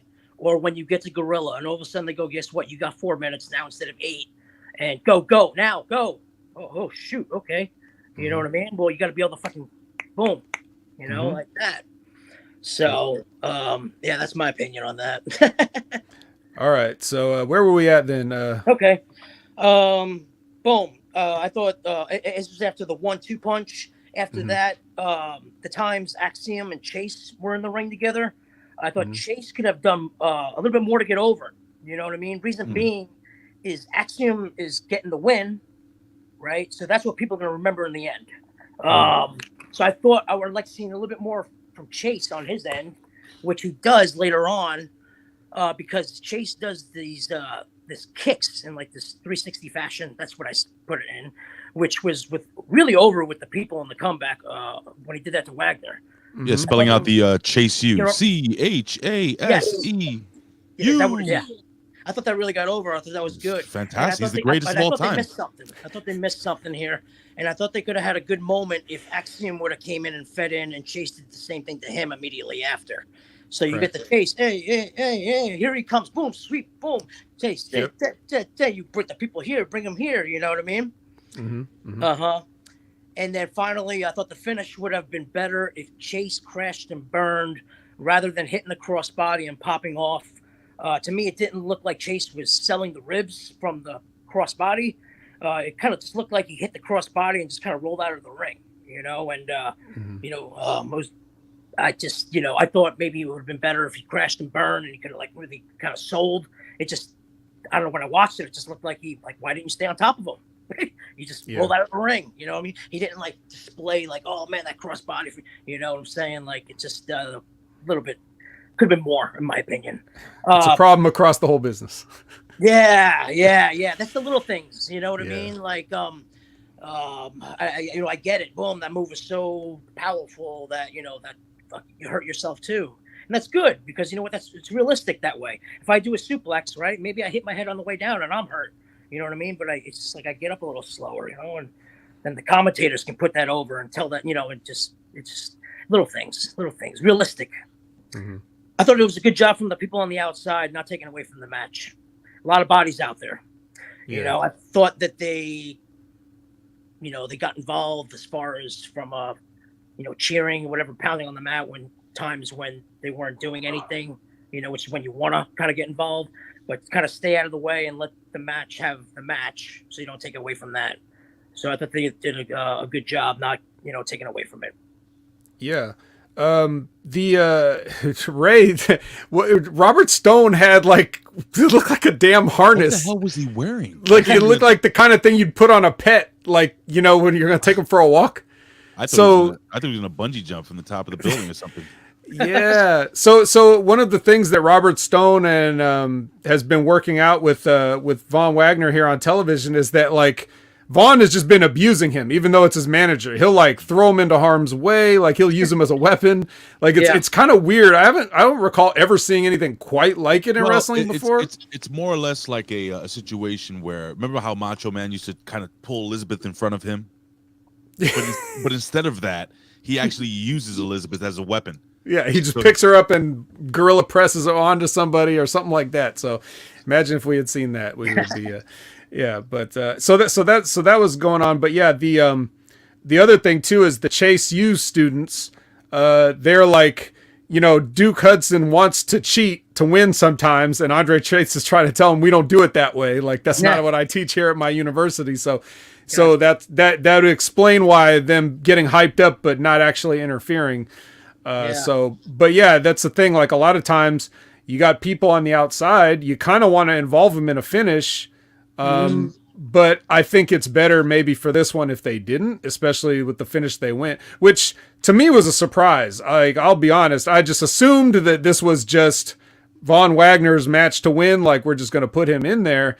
And Axiom eventually wins, which was a surprise to me. But then I looked at the other guys that are going into this Iron Survivor match, which we'll talk about later. But it's like he's the only babyface in there. Axiom is in there with all heels. So if you would have had a 5-heel match, the people would have just kind of, all right, we don't like anybody, so what do we care?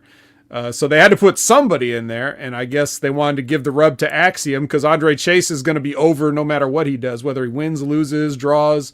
He's got the gimmick to get over, and Axiom's kind of a work in progress. I think that's the thinking on that.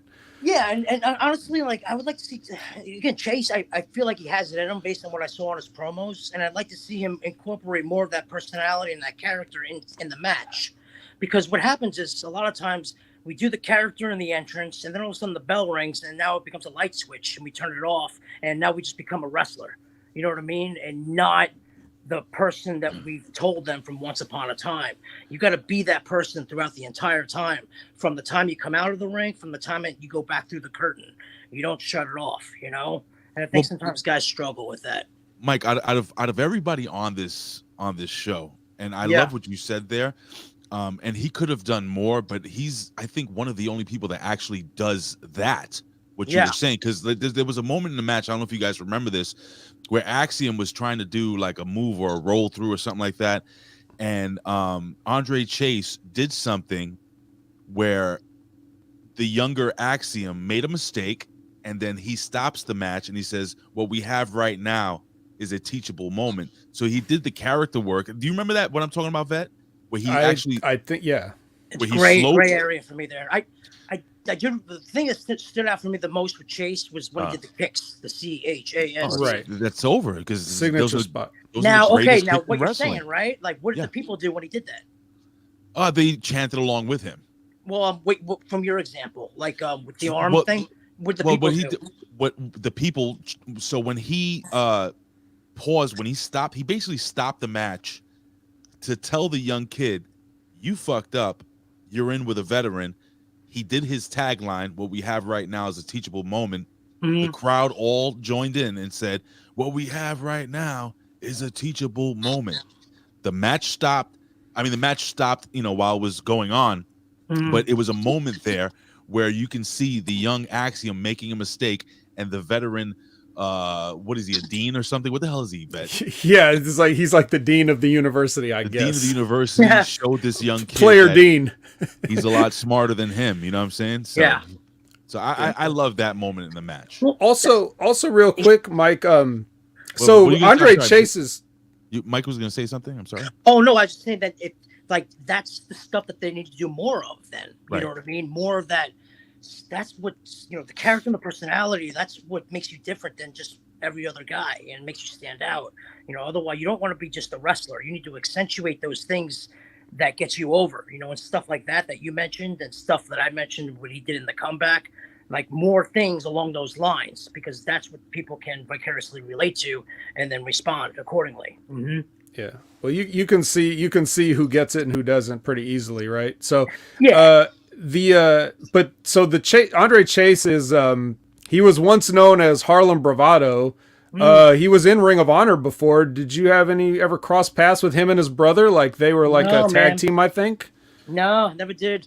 Must have missed them, I guess, afterwards. That was the first time I seen him work. Honestly, yeah. Yeah, he was there. I think he was there when Corny was there. So maybe I have. Yeah, maybe I have. I don't know. He probably looked totally different at that time. What was his name? Like wrestling name? It was like the team was like the Bravado Brothers. Bravado Brothers. I know the Bravado Brothers. Yeah. Yeah, he was Harlem Bravado. Okay. And then he went on to like Evolve. And, I remember seeing him in Evolve for the first time and be like, well, this will never get over. But then he came and started doing this gimmick in NXT. And I'm like, okay, now we have something, because he's working. He's not just being a wrestler and doing the moves. He's like, okay, what can I do to always ensure that I have a job here? So, that's good, man. That's awesome. I remember the Bravado Brothers. Yeah, that rings a bell. Yeah, I thought you might have. So, anything else to add on this, or? I'm good on that one. Yeah, no. All right, yeah, let's put a bow on it. I will also say, fucking when Axiom took that Tiger Bomb, he bounced off the mat. And I was beautiful. Like, Jesus Christ. Yeah, it was safe though. It was safe. Yeah, it was safe, but you don't normally see guys bounce up on sit down power bombs. You know what I mean? Yeah, I know it did. That was a good falsie. Holy all right, shit. So let me share this, guys. Let me just share this really quick little image here with you guys. And these are the Bravado Brothers. Yeah, they are. Yeah, and that is Andre Chase right over here. Okay, wow, you have right now. He was in Ring of Honor with me. Yep. Mm-hmm. Look at this guy. That's a handsome son of a bitch. I'll tell you that. Wow. Look at that. Wow. What about what year was that, Mike? 2012. 2012? Wow. 2012. Right. We're 11. Yeah. Mm-hmm. Look at that. That's wild. Right. That's crazy, man. All right, so let me just run through a bunch of bullshit real quick. We got a Cora Jade vignette. Ivy tells the doctor on Julius that his ribs are hurt, and he's like, "Damn it." Braun Breaker hold on. I'm sorry. When you said that, Mike had a disgusted look on his face, so I wanted to kind of keen into it. Yeah, you did. I was just looking at my notes. I'm sorry. Okay. For the next match. I'm sorry. I had a disgusted look on my face when I saw that vignette. Okay. Yeah. So the Steiner kid and Apollo Crews go fishing. That's always a good time. That is the shit. What? I thought we were gonna have another match, Bryson Montana versus Big Body Hobby. Yeah. Except it's just an Indus Share promo because they fucked that guy up. No, I have seen Bryson once or twice on the NXT, like the NXT of NXT is called like Level Up. Their little pre-tape before the taping. Yeah. It's like the single A of wrestling. Yeah, he may have some things to, he's a big kid, but he's got a little work to do. We'll see. And then Thea Hale lets Andre Chase know that she's got a match later against Isla Dawn, but Duke is not happy with that because he thinks that she's a bad news, and he would probably prove to be right. But we'll talk about that a little bit later. And the next match that we have is You want to say this name, Ray? Zion Quinn.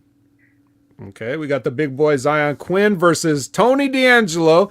Tony D's coming off an injury, and Mike, you may have a story about this. It looks like you know this guy? No, I had a question for you guys. Oh, you got it. Yes, so you can help me out here.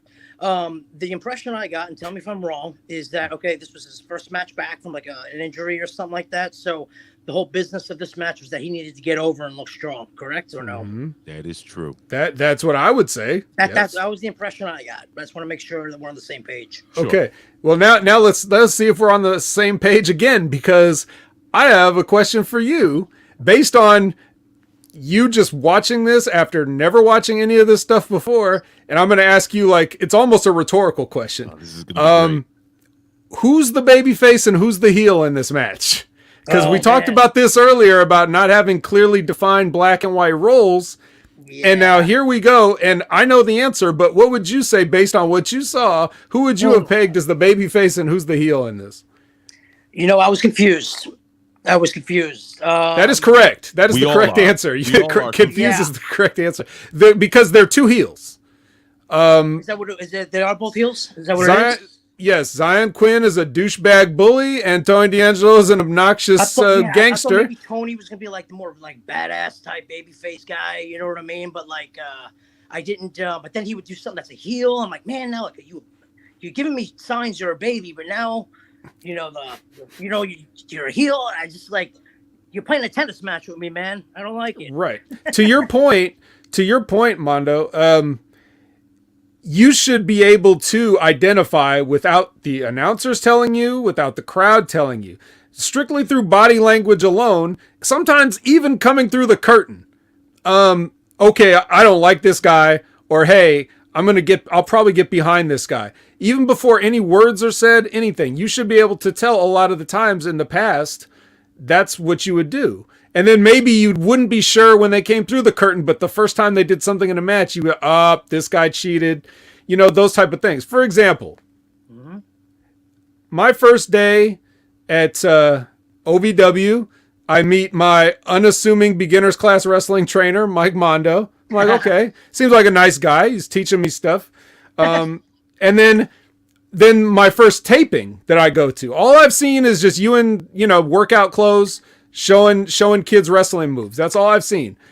I go to the Wednesday night taping. Okay. Who comes through the curtain? This gigantic individual. And here's Mike Mondo riding on his shoulders, the shoulders of this giant man who is known as Blaster. You guys probably know him as Bobby Lashley now. Oh, but shit. But when I see a little guy riding a big guy to the ring, I'm like, that's a fucking heel. What a prick. And he's playing, his theme music is Godzilla by Blue Oyster Cult. So I'm like, yeah, right. Man. All you do is come through the curtain. And I'm like, heel, it's that easy. These guys have a whole match. And by the end of it, Mondo doesn't know who's who, and especially not with the post-match business. It's very confusing. Listen to the people, you know what I mean? Even they're kind of like a little bit confused, But time out, hold on. Just to top what you said, Vet, I agree 110% what you just said. I always tell my students at NYWC, when you have a match, you want the people to know who the babyface is and who the heel is within the first 45 seconds of the match. That's when I should know who is who. You know what I mean? It's anything longer, no good. But hold on, guys, hold on. The fans out there, especially on Twitter and on social media, they'll say to you, the business has changed, Mike. What are you talking about? Hasn't changed. Hold on, Mike. The business has been the same since 1955. Mike, what do you know, Mike? What do you know? I mean, from what I hear on Twitter, it's okay to have a bad guy versus a bad guy. That happens. I take the train every day. I see two crackheads fighting every once in a while. It happens. You get a heel versus a heel. What are you talking about, Mike? Well, like I said, always understand what's the business of the match and what are you trying to accomplish. Oh, same philosophy in every single thing. Okay. What are you trying to accomplish? What's the business? You take it from there. Is it a tougher situation? Absolutely. You know what I mean? It's a lot more clear cut when it's good versus evil. Right. Mm-hmm. And by the way, I'm playing devil's advocate. Obviously, I think those people on Twitter are dumb. Well, who needs those tired old tropes like baby faces and heels, Cody Rhodes? I'm sorry when they say the business it's changed. Like, no, it hasn't. You know what I mean? Like the only thing that's freaking the only thing that's phony and it's a work is the freaking finish. You know what I mean? That's the only thing is. Everything else is it's the freaking same. You know, I just I don't understand when people do that and say that. But anyway. Well, the business has kind of changed, but I don't think the people have. I think the people still want to see, you know, they want to be told the story, and the easiest story to understand, good versus evil. So that's right. So here we have kind of evil versus evil. We have, but they're like wishy-washy evil. I think when Tony D was supposed to be a heel when he first debuted, and I think the fans weren't going to allow it, so they kind of ironically cheered for him, which is why he may enjoy some minor cult babyface status. But with using outside interference, illegal weapons and stuff, he's definitely a heel in the traditional sense. Zion Quinn, to put this huge guy in there just to do a job, either he's being punished for something, because you would normally take a much smaller babyface guy, and we know they have guys that could fill this role and just take a pin in like 3 minutes, and instead they picked this giant, Samoan guy. So it's weird. Maybe politics played into that, but even in this short match, what did you see from these guys? Yeah, man. Well, let's see if D'Angelo. Now that we figured out what the business was, let's see if D'Angelo did his job or not. Right. Mm-hmm. Boom. D'Angelo's first match. Okay. Try to win. Try not to lose. That's the most basic story we try to tell in every single match. I thought there was a moment where he should have tried to cover him after the tackle and got like a 1 count. Instead, he just picked him back up, and it was like a tackle. And then he kind of turned his attention away to him, and then he's got bowled into the corner. You know what I mean? I would have liked to see him try to win, after that tackle, get a 1 count. Go to pick him up, and now he freaking bowls into the corner. Instead of kind of no selling the tackle, just getting up and then freaking charging in the corner. You follow? It's maybe a little thing, but I just think it would have made more sense realistically if they would have done it that way. I thought he also should have tried to cover after the Samoan slip slam, and then he gave him a big clothesline. Remember that spot right there? That was another point in time where, again, everything you try to do to a guy physically, you should try to win, in my opinion. And have a moment there where you show more emotion, more fire after the clothesline. You know what I mean? Especially because it was right towards hard cam. Bam! That could have been a moment where he was could have did the whole personality. Hey, yeah, boom, man. Forget about it. And then it forces you to slow down, right? So the people can react, but you're also letting your opponent sell and put you over, So it's important to try to compliment each other like that. Tony D'Angelo starts punching him in the gut, right? The more punch, and then there was more punches to the face after the suplex. Why? Why would he start punching him? Because he's a gangster. What did the other guy do? Gangsters punch. What did the other guy do to logically make D'Angelo be all right, you want to go that route? Let's freaking slug it out, mother effer. You know what I mean? He didn't do anything. Didn't do anything to him. There was nothing. There was no reason why. Yeah, it was not a retribution for something. Yeah, he just did it out of nowhere. You don't go there unless you have a reason to. You know what I mean? And I think that's a problem with a lot of guys. And women today is that they get strike happy and they throw punches and forearms just for the sake of throwing punches and forearms with no rhyme or reason why they're doing it, or circumstance wise, because you could wrestle and fight, but once you cross that line and fight, you can't go back to wrestling. So there's always that fine line and that key that you have to be aware of when you're thinking about putting together your match.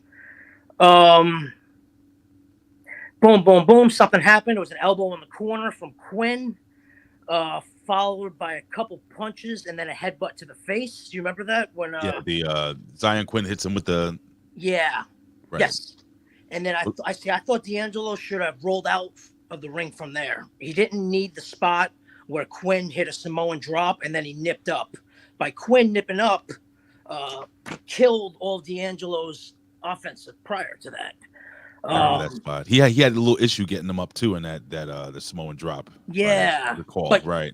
If it's a match for you to get over, I wouldn't want the other guy nipping up after I gave him a bunch of offense. If it's for me to get over, you know what I mean? Because when it's like, it's just it's not the time for that. You need to be more in the cell. You're freaking putting me over here. Right. Does that make sense? You guys get that? It makes it makes sense to me, but you know, a lot of times watching this week to week, I think a lot of NXT is like this. I'm just sitting here watching it like, you guys have no idea who you're supposed to be or what you're supposed to be doing. So I kind of like, when I'm watching it, sometimes I just glaze over because I'm like, these guys don't get it. I can't really invest in it. There's no point. Like, I don't want to offer the criticism almost, because it's just like, they're probably being instructed to do this. There's probably an agent that laid this out for them. So like, they're not only are they not learning, they wouldn't even know that it's something they do need to learn. But to me, if you didn't know what the relationship was to start with. So you're just critiquing this and grading this based on what they've presented to you. Yeah. But if you knew that these were two heels, then, if you wanted to get Tony D'Angelo over this guy, you probably should have had Zion Quinn sucker punch him to start to show that he's a heel. And then now when you have some of that other stuff like you're talking about, now those punches after a suplex are retribution. Like, it takes you a while to gather yourself and finally get back into it. And it's like, you hit me, motherfucker. And I remember this, or something like that. Yeah. But they just got to get in their stuff that they laid out. So it's, I don't know. We go through this problem every week where we don't have these clearly defined roles. And even when we have the roles defined, they're not acting according to the roles. Correct. Yeah, absolutely, man. Yeah. I could go for some rolls. I'm hungry. What happened? Oh yeah. A cinnamon roll. Oh man. So that's what I felt. I felt about that when he nipped up. It's just kind of again, if it's designed for Angelo to get over, like, you probably wouldn't want to do that. Just kills your offense. Do you think? Mike, I'm sorry, Mike. He doesn't hurt anymore. Mike, Do you think that in their thought process, they're saying to us, or they think that D'Angelo's going to Zion and he's saying, listen, bro, I want you to give me a tough fight, because when I beat you, I want the people that are watching TV to say I beat a tough guy. Is that why you think they gave Zion so much? That's a good question, man. See, this is the thing, and Al Snow taught me this. Because they're not going to tell you sometimes up there, hey, man, this is matches for you to get over. You need to look strong. You shouldn't be taking a bump. You need, they're not going to go into that detail with you. You need to be experienced enough and knowledgeable enough to know when you're put in a position that, okay, this is what I'm doing and this is where I'm going forward. So I need to know, okay, this match is for me. And I need to be a little bit selfish here at certain points to make sure that I look here and this guy is here. You know what I mean? So when I do wrestle John Cena for the title, that I look like I'm a threat and I am credible, and therefore the people will buy that I have a chance to win the WWE Championship. But you have to know all that going forward. Right. A lot of times, again, they think, well, let's have a good match. Don't have the best wrestling match on the card. Have the best wrestling match that does the best business on the card. Yeah. Right. That should be your goal. And you have to know your business and understand your business, and then do that going forward. So again, maybe that's how it was, and that's what Al told me, and that's how he trained us, and that always stuck to me, because when I was in the Spirit Squad, we would have these 50-50 matches with guys when realistically we should have been being a little higher. You know what I'm saying? Like 75-25 almost, you know what I mean? And because those matches were designed for us to get over. So when we wrestled DX, we were credible and more of a threat enough, and people believe that we're in the main event, we can beat these guys. But if we don't look like that, then they know the finish before it's even going to happen. You know what I'm saying? So it's important to know and recognize that. And you only learn through experience. But maybe now today, because there's a lot more inexperienced guys, that they're more hands-on with it and that they will explain it to you. But who knows? You know what I mean? You don't want to just go out there and have a good match. A good match doesn't draw money. I mean, you know what I'm saying? Right. In the realms of doing the right business. Yeah, in their mind, a good match might be just to have like what would be a main event somewhere. But you can have a really good match that's even a very short match if it's the match it's supposed to be. Right. for the business is exactly what you and Al and everything are trying to, like, you can have a very memorable thing that happens in your match or whatever, and it doesn't have to take the shine off of something else.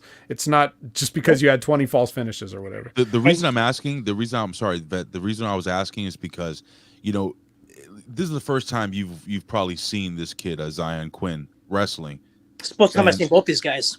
Right. So, all right. So, and I'm wondering, like, as a first-time viewer of this product, the first-time viewer of these two guys, like, would you tune in for the first time and say, boy, that guy Zion Quinn looks like a star?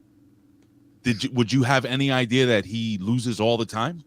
Well, this is the thing, and this was my next note. I go, dang it, where am I? Oh, yeah. Zion Quinn. Did D'Angelo, did he get over? When you listen to the people, you know what I mean? Right, because he loses, because Zion Quinn loses all the time, but you don't know that. And Tony D's half a heel, right? Yeah. So no, I mean, I didn't get that impression. You know, I thought, I just thought it was, I just don't think he did sufficient job enough, you know, of getting himself over. You know what I mean? Whether that was, you know, part of the problem with the character and personality in the match, or trying to make it a little bit more black and white. You know, it just was kind of like a ping pong match, you know, back and forth, where there needs to be more of an aggressor in the match, you know, where I can be like, okay, well, I don't like you, but I really don't like you. You know what I mean? So the crowd's a little bit more divided, you know, so to speak. But yeah, I just explain why it was important that D'Angelo got over. Oh yeah, okay. Why was it important for D'Angelo to get over in the match? Like, you know what I mean? Like, there's a reason for it. That was the business. And we needed him to get over. Why? Because he's going into a program for the North American champion and Dijak, which was the promo afterwards. Dijak. And he needs to come, like I was talking about earlier, he needs to come across like he's a threat on their level, if not more. Right. You know, especially if he's going to be a contender for the title. And if you don't accomplish that business in that match, that match was important for him to get over, so we can get on that level, you know, when he goes toe to toe with the champ.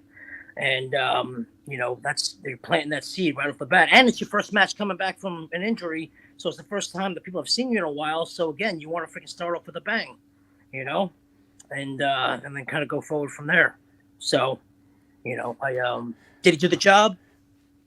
I think we can all agree, mission not quite accomplished. So, and I'm not, I'm not dogging him. You know what I mean? No, we don't blame Tony D. Yeah. He's been booked badly for a long time. Yeah. Like, there are things that you just cannot put in his hands. So, you know, I feel bad because I don't think I think he's got potential, but he doesn't even. This is just not the right. This was not the right showcase for him in any fashion. No. And I think if we would have done some of the things that I pointed out in the match, like eliminated that one little spot in transition, you know, did a little bit more of this, stay away from, you know, that. And again, and it's not what you do, it's how you do it. It's you got to, you know, it's not the moves, you know, it's what you do in between the moves that matter the most and that get you over, you know, and how you respond and how you act and react to what's going on in the ring, you know, and just allowing your opponent to sell and put you over, you know, and when you got two guys doing that for each other, that's when usually you have the best matches, you know. Well, I think we can officially say there was no bang, maybe a no bang, little bada bing. Yeah, bada bing, bada boom. Not barely that. Yeah, and I do have one conspiracy theory to put a bow on this. You know, Zion Quinn once on television sang Shawn Michaels' theme song and did a sexy dance. And now in this match, he does a kip up. And who's the head of NXT right now? I think we know what's going on here. So yeah, whatever happened after the match, who cares? Next match is Hank Walker versus Charlie Dempsey. Oh yeah. Now I did first babyface, right? No.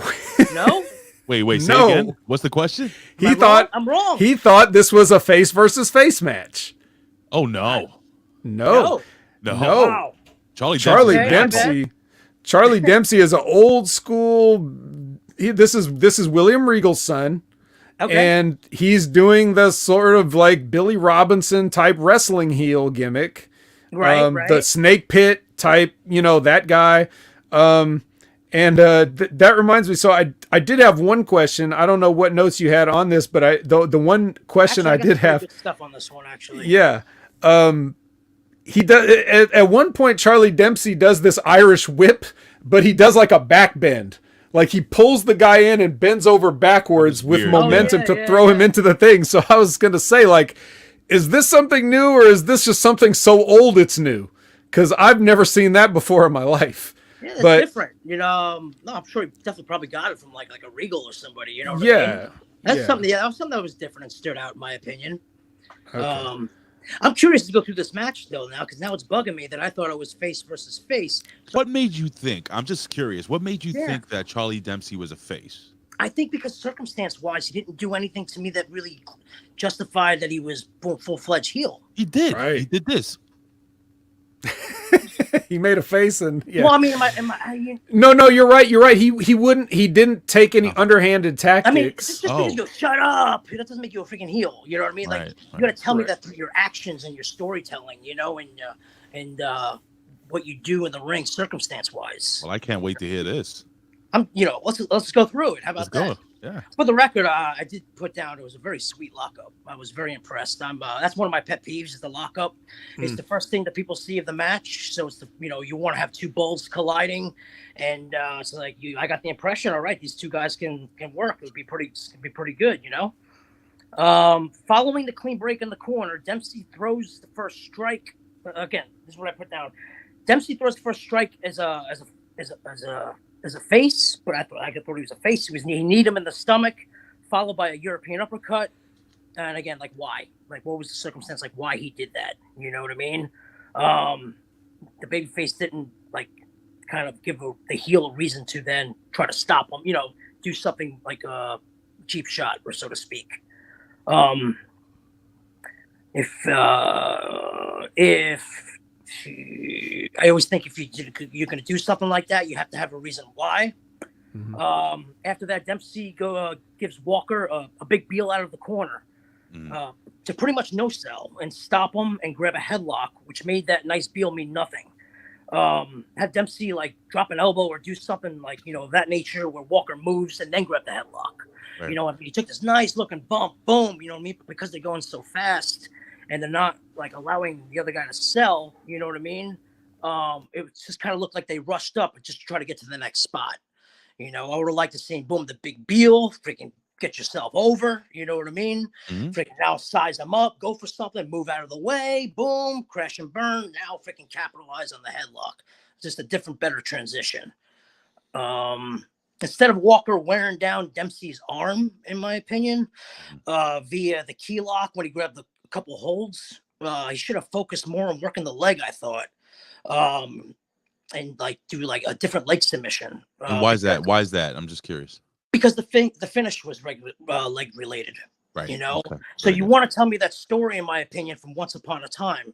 You know what I mean? If we're working the arm and that's what we're focusing on the arm, then, if it was real, right? I always say that if it was real, then that's the body part that's getting worn down. So what do you want to kind of focus on when you later on in the match, you want to go back to that injured body part, right? That just logically makes sense to me.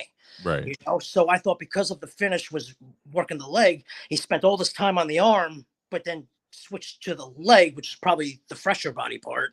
So therefore there's a disconnect as to why, that would be the finish that worked out in the end. Okay. If that makes sense. Yeah, it makes total sense. Also a double wrist lock. We see that as a finish in MMA all the time. A Kimura is you ain't probably getting out of that, but he's just going to it like this is my wear down hold. Correct. Okay. And just like that, what do they call it, the Fuji armbar or whatever, like the people are educated enough, especially nowadays, when the people see the Kimura lock, that's a finish. It's over. You know what I mean? You ain't getting out of that, So I think that's a good point, Vet. Well, technically you can with a body slam, right, guys? Oh, yeah, obviously. Just pick them up. Yeah, no problem. Yeah, of course, yeah. So in my opinion, I thought they should have told that story from Once Upon a Time with the leg as opposed to the arm. Walker went back to the key lock on the arm once again. Again, it should have been, I thought, a different hold or submission on the leg to wear that body part down because that's where the finish kind of was the end result. Dempsey, it looked like he blew the comeback to me. He gave a big Luthez press. a series of splashes in the corner, followed by a bump, which led to an awkward dragon screw into the submission leg finish. I thought it would have been a better if the story was told on Dempsey's, like a story on Dempsey's leg. Have Dempsey's leg go out somewhere at the culmination of that comeback, which leads to Walker taking advantage of the situation, which then leads into the finish. Wait a minute. I understand now, Mike. You think Hank Walker is Charlie Dempsey and vice versa. That's why you thought Hank Walker's a babyface. Hey, Vet, I gotta knock on the door. I'll be right back, sir. I'm sorry. Okay, sure. Yeah. So that's what it is, because I noticed the way you're breaking down the match, you have the roles kind of names reversed. Yeah, so Hank Walker's the big country looking motherfucker that looks like Seth Rogen, and Dempsey is Regal's kid that does the wrestling stuff. So okay, my bad. So yeah, in that instance, then yes, Hank Walker is the baby face. So glad we could clear that up. Yeah, finally. There you go. But yeah, he's his whole gimmick is, I used to be a security guard and then they gave me a contract, which we're not even going to talk about how ridiculous that is. But that's kind of what he is. So he's kind of supposed to be like just a big old brawling, inexperienced guy who's trying to live his dream, which kind of he talked about that in the locker room or whatever, previous, their little promo there or something. And then, but yeah, everything you said that you laid out, he's going to work on the arm. Which, by the way, we already talked about, like, Wagner using the Cobra Clutch multiple times. So they're doing things that are different than, I have a running joke on these shows where I say too many chin locks, right? Like where guys are just doing chin locks. It doesn't fit. You wouldn't even use one, but even if you did, it's kind of a boring move that everybody's seen. So these guys are like switching it up and using different holds, but then they just use them multiple times. So it's defeating the purpose of switching it up if you keep using the same thing, especially when it's like a finish like that. Why is it going to work the second time? You know what I mean? Yeah. So, yeah. So and then like you said, with that leg, that Regal stretch thing, which that would look pretty nasty, by the way, that with the crossface and everything. Yeah, and I like the way how they went into it. It was nice and slow and methodical, and then when he finally got it on him, it was bang, over, Yeah, that was the best thing he did by far in the match in terms of like taking his time with it, because I see, like, for a guy that's supposed to be like the wrestling heel, I see he's kind of like I don't know what, there's no technical wrestling term to describe it. I guess he's kind of floppy.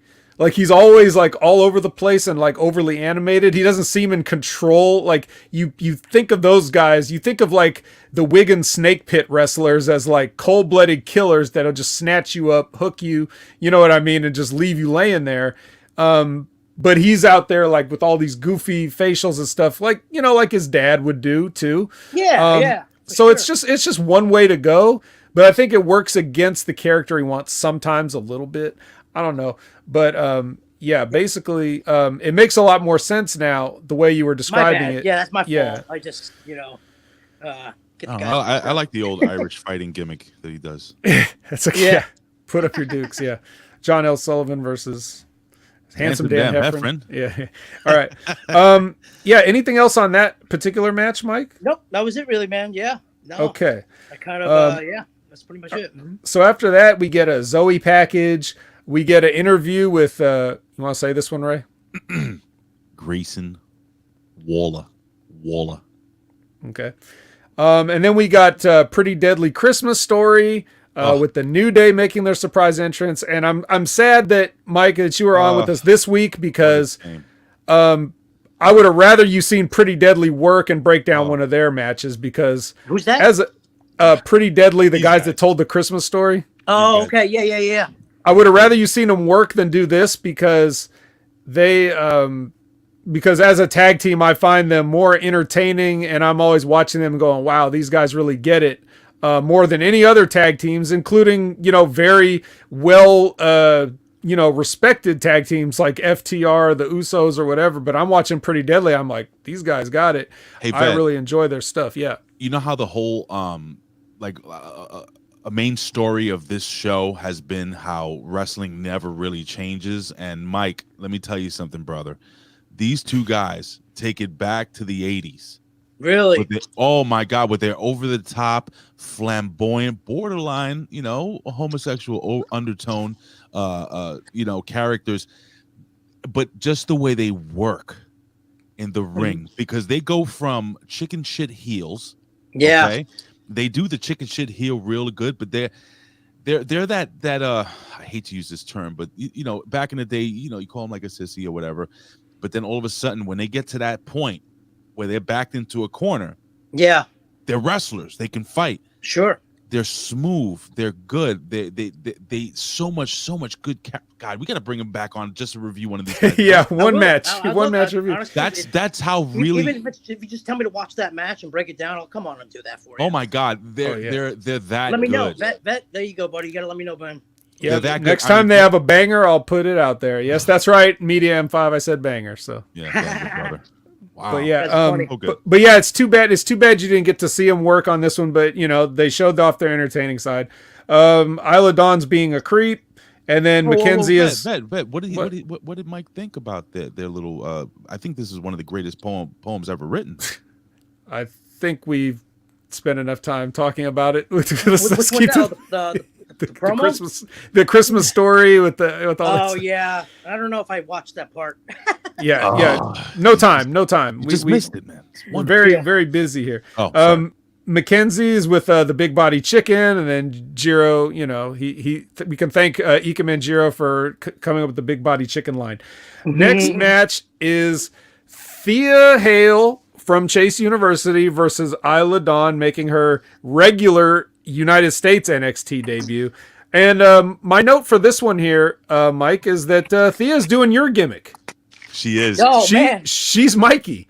She seemed like the cheerleader girl, right? Yep. Yes. Yeah, she did a good one.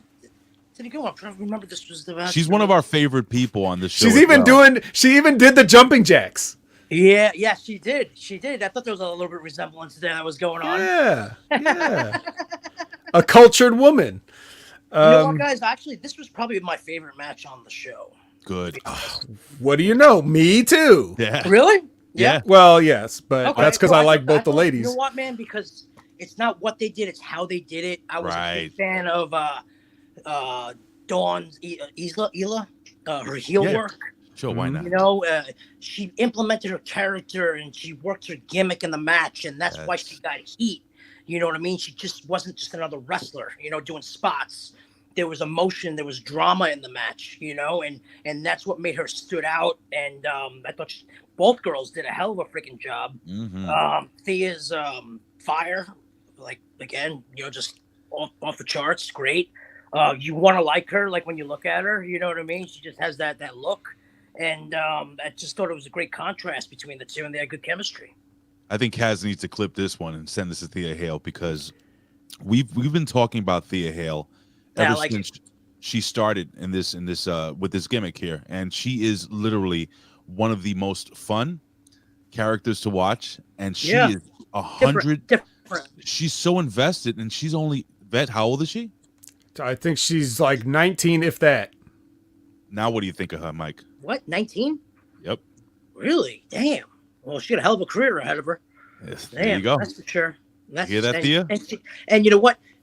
That's impressive, because the way she worked, and I talk about this in my notes, but she worked the hold. I think it was the Cobra Clutch.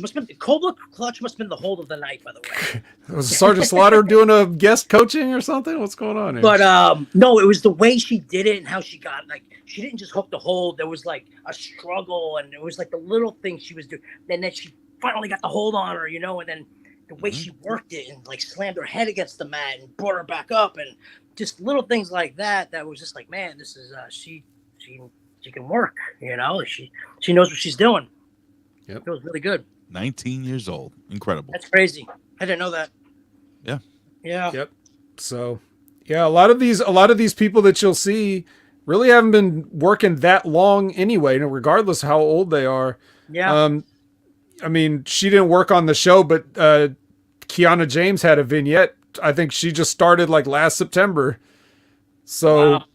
and she shows that she may not have all the the mechanics down 100%, but she gets the in between stuff already. That's the important stuff. That's usually the stuff you get later once you're. Mm-hmm. Yeah, you get that later after you're more comfortable with the nuts and bolts. Then you start being like, okay, now I don't have to remember all my spots. I can concentrate on the character. But she's doing well. So, so Thea and Isla, good match. Anything else to add to that one? Well, that's my job, is to break down the match. So now let's see how they, in my opinion, how they could have got more out of what they did, All right. Yeah, I will say I did like my favorite match, and I thought both ladies did a hell of a job. So from the get-go, again, in chronological order here, boom, boom, boom. Jumping jacks to start. Yeah, right. Get them going.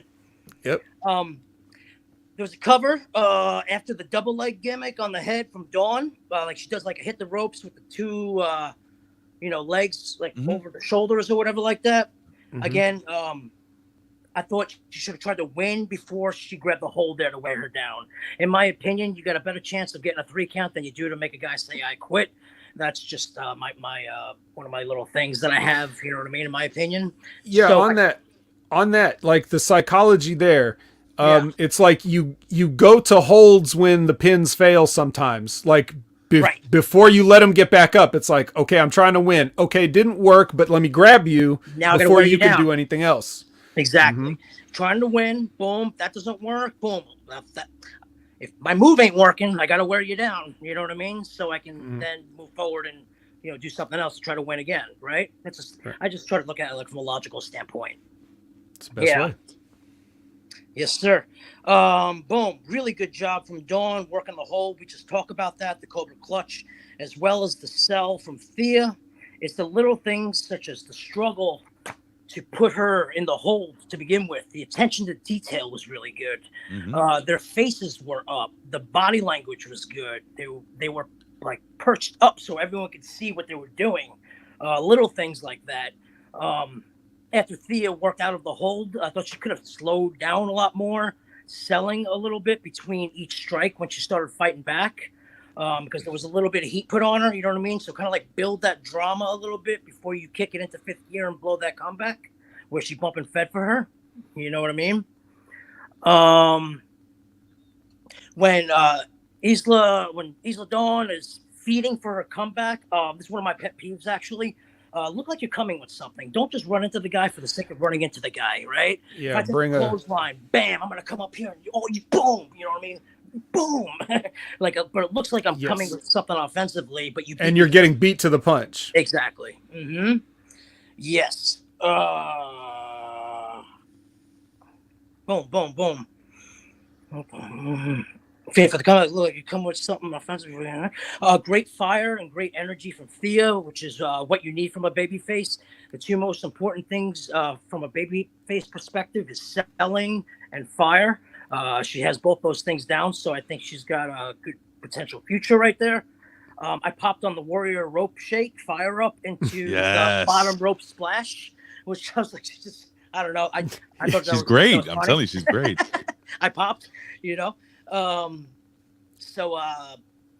Again, another little thing here. I thought Thea could have paused for another couple of seconds after the false finish to get that camera reaction and get those facials, because what she didn't work. Generally speaking, after a false finish, you want to take a moment, a second or two, so the camera can really get in on your face and get your reaction, whether you're surprised, whether you're shocked, whether you're angry, but some type of emotion from you, and then move on with the next thing. And while that's happening, the commentators can then either go to a double feature to replay what you just did, which puts you over even more, and the commentators can explain your story. But if you're doing something too fast, right, before all that can happen, you're just stepping on your own stuff and not getting the most out of what you can do, right? And I have a note on that too, but we'll save that for the finish. Okay, I'm almost done here, I promise. Take your time, brother. I didn't think Isla needed that big kick to the head, as pulling her hair down, pulling her down by the hair was sufficient enough for when she did the wheelbarrow, in my opinion. You know what I mean? So I think just the hair pull could have been, that's like as a heel, boom. You don't really need to get your shit in after that. Just kind of use that and take it home. I thought Isla could have really taken her time. And this is the storytelling part, guys. This is where the money is, okay? You work your match up to this moment and point. I thought Isla could have really taken her time more after she hit her finish on Thea the first time. Really build that drama, picking her up nice and slow, getting her character in, milking that moment where she makes eye contact with Thea's partners on the outside and wham, hits her finish the second time for the W. Nice. So just to explain that, I thought they could have had a moment where she really picked her up nice and freaking slow, you know what I mean? And then freaking just kind of looked at her just put the personality, freaking pull her here, hook, you know what I mean? And then boom, kick it into fifth gear, and really get the most out of doing that, And at the same time, you're kind of sinking in the story of Andre Chase, kind of throwing this young kid in the match with her, making a mistake. Remember, she wasn't ready for the match. And there was a whole dissension backstage. So yeah, man, I could absolutely see that. Yeah. Right. Yeah. No In doubt. addition, you have to build Isla as a ruthless threat to Alba Fire in the future. Absolutely. Yep. So the more evil you can make her and the more sadistic. I think that may have been the thinking with the extra kick after the hair pull. Just like you said, maybe not necessary, but that may have been why they went with it, to try to be like, I'm playing with my food here. Yeah. To get the character over a little bit. Absolutely. My final note is I thought the match put good heat on Isla. Why was it necessary for Isla to get over in this match? Because of the post-match debacle with Fire, which is the match that I guess they're really trying to sell. So we need to get her heat. We need to get her over, so we can move forward. And that's where the business is, with Fire. And that's the impression I got anyway. So, and that's what I got. Yep. Hey, Mike, we have a quick question from the chat, and I think it's a fun question. Mondo, do you ever enjoy the matches as a fan, or do you always see them as a worker? That's a really good question. I purposely try. Hold on, we're losing you, Mike. We're losing as you. a fan. Oh, you there? Yeah, just repeat that one more time because it cut out a little bit. Yeah. Oh, sure. You're good. Go ahead. And then after this question, I got to get my phone charger if you don't mind. Sure. Yeah. Get some more coffee too, man. We got coffee. You got to get coffee. No problem. I try sometimes purposely to watch matches as a fan, and I want to, I watch a Bret Hart match, and stuff like that. But matches that I like growing up, but subconsciously I always get sucked into watching it back as a worker when I don't know I'm doing it. It's impossible, right? I'm like, why did you do that? I'm like, oh shit, Mike, you're supposed to be watching as a fan. Damn it, stop. You know what I mean? I don't know. It's tough. I would love to. It's just tough sometimes. Yeah. You can't unsee what you've seen. I don't know what I'm doing. Once you've seen how the sausage is made, you can't unsee it. Once you know how the bunny gets pulled out of the hat, you never look at the magic trick the same. But what you can do, hold on, Ray, just one second. The way I try to reconcile it is now I'm a fan of different things. So I'm a fan of good work. So that's what I try to enjoy in the matches. And if they're good enough to where I've, 10 minutes, 15 minutes has gone by and I haven't thought of one of those things, then I know, okay, they are good, and I am enjoying this. Yeah, absolutely. And for sure. I was going to jump in real quick and just say, Mike, why don't you get your charger? If you want to fill up your coffee really quickly, we're winding down the show. Yeah, no problem. Yeah, appreciate it. And me and the vet can, I got to tell you something, brother. Yep. It's one of my favorite shows. Oh, it's an awesome show.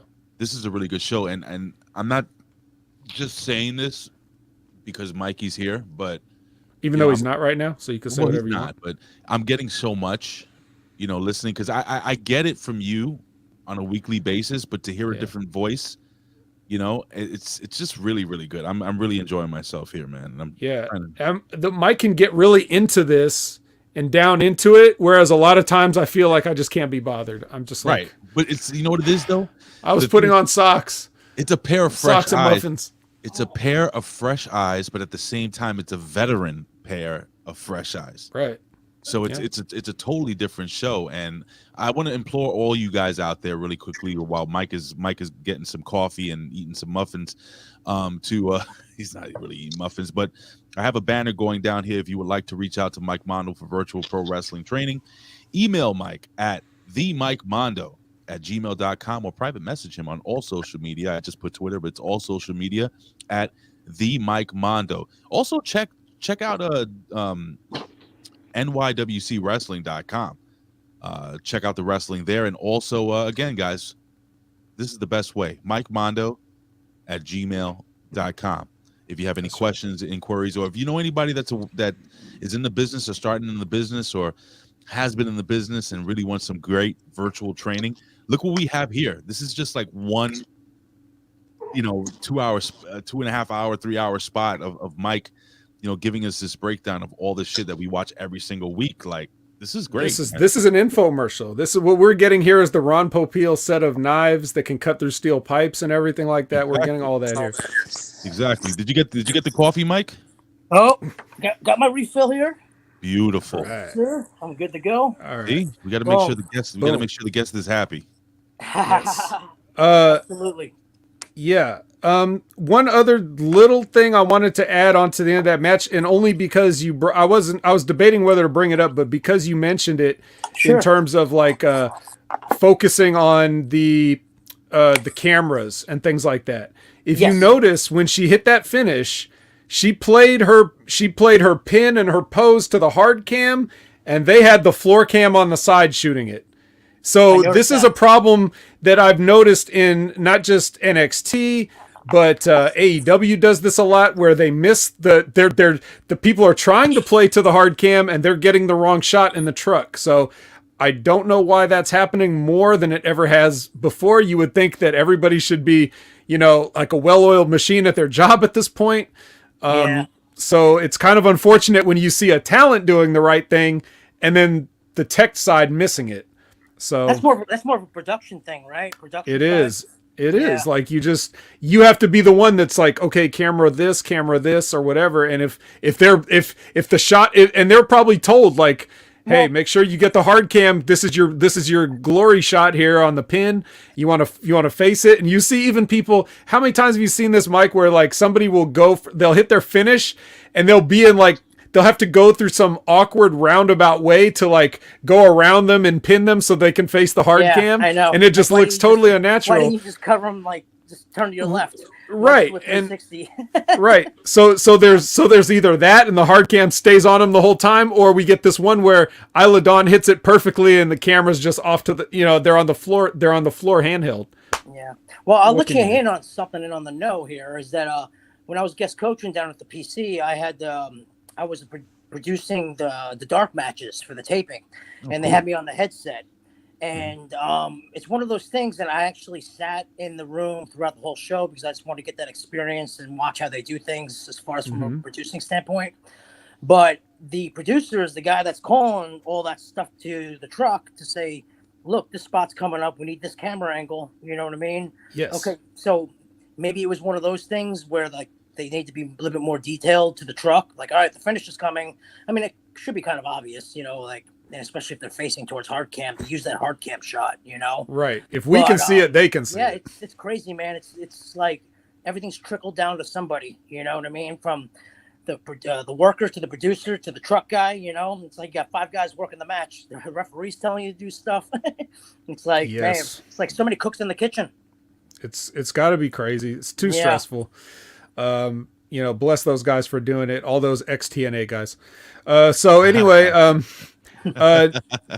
we next we get you bastard. Briggs and Jensen. Here's a tag match for us. Briggs and Jensen, versus Idris Inoue and Malik Blade. So there's some interesting generational stuff going on here, and Ray, we'll get to this in a second. Yes. But just for a little trivia for the people,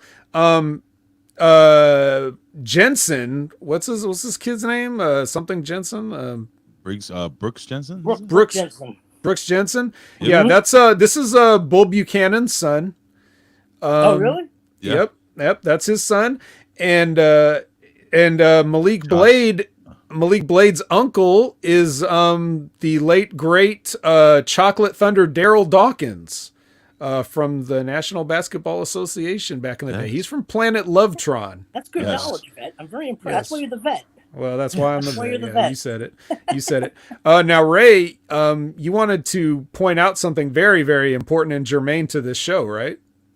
I do. So, wait, hold on a second. Do I have this thing here? No, I don't. All right. So, anywho, so last week, Mike, this character, what was it? Malik Blade? Is that Idris? Malik Blade. No, it was Malik Blade. Yeah, Malik Blade. He would come down in these terrible sweaters. Okay, and he would wrestle the match in these Bill Cosby like sweaters.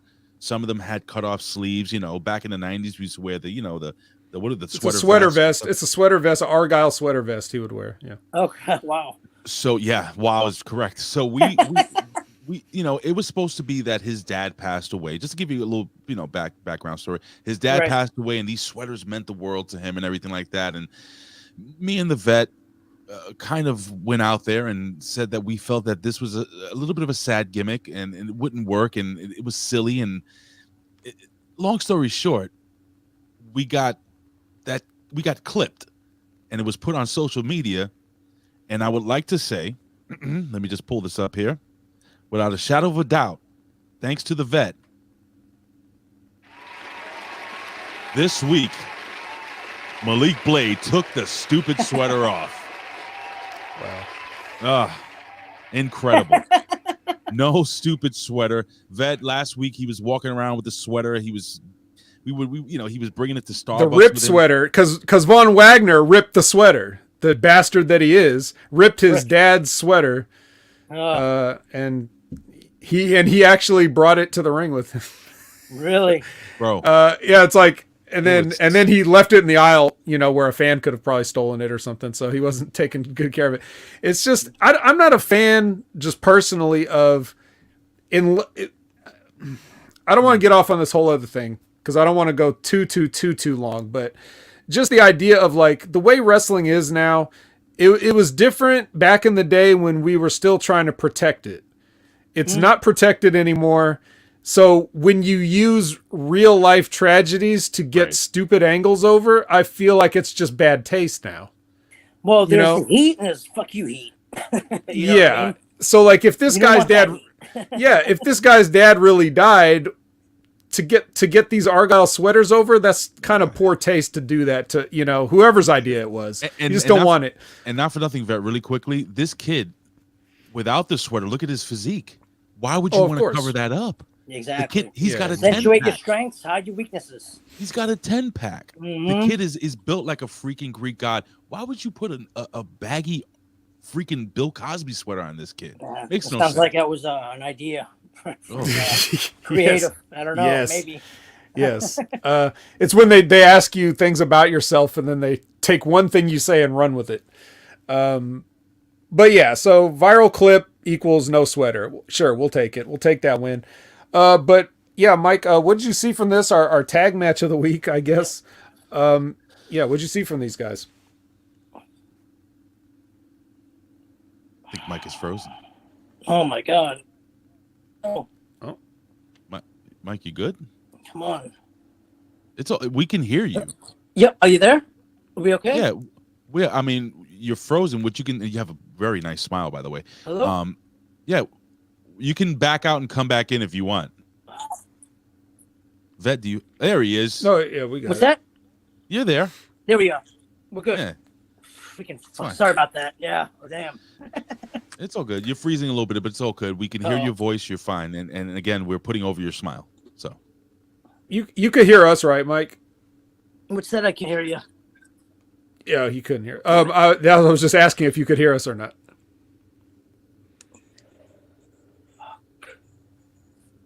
Yeah. Hello? All right. So what we can do, we can hear you. Can you hear us, Mike? I'm going to come back out and come back in. Boom. There you go. That's what I was. Yeah. So, all right. We lost Mike Mondo for the rest of the show. All good. But yeah, man, talking about Malik Blade again, Vet, with this whole shit with the sweater. I mean, we have to take some props on that, man. Yeah, if any little thing that we can do to help. I mean, what are the chances that this clip goes out there into the world, and the very next week he has no sweater, and no mention of it? I mean, I think the what was it? The announcers just kind of put it over really quickly. You know, it wasn't like they put it over. Yeah, they sure did. There he is. Are we in there? Is that better? Yeah, much better. Yeah, we can hear you. Yeah, it's muffled on my end. Yeah, sorry about that. Do you have an iPhone, sir? It's all good. Is that my end or no?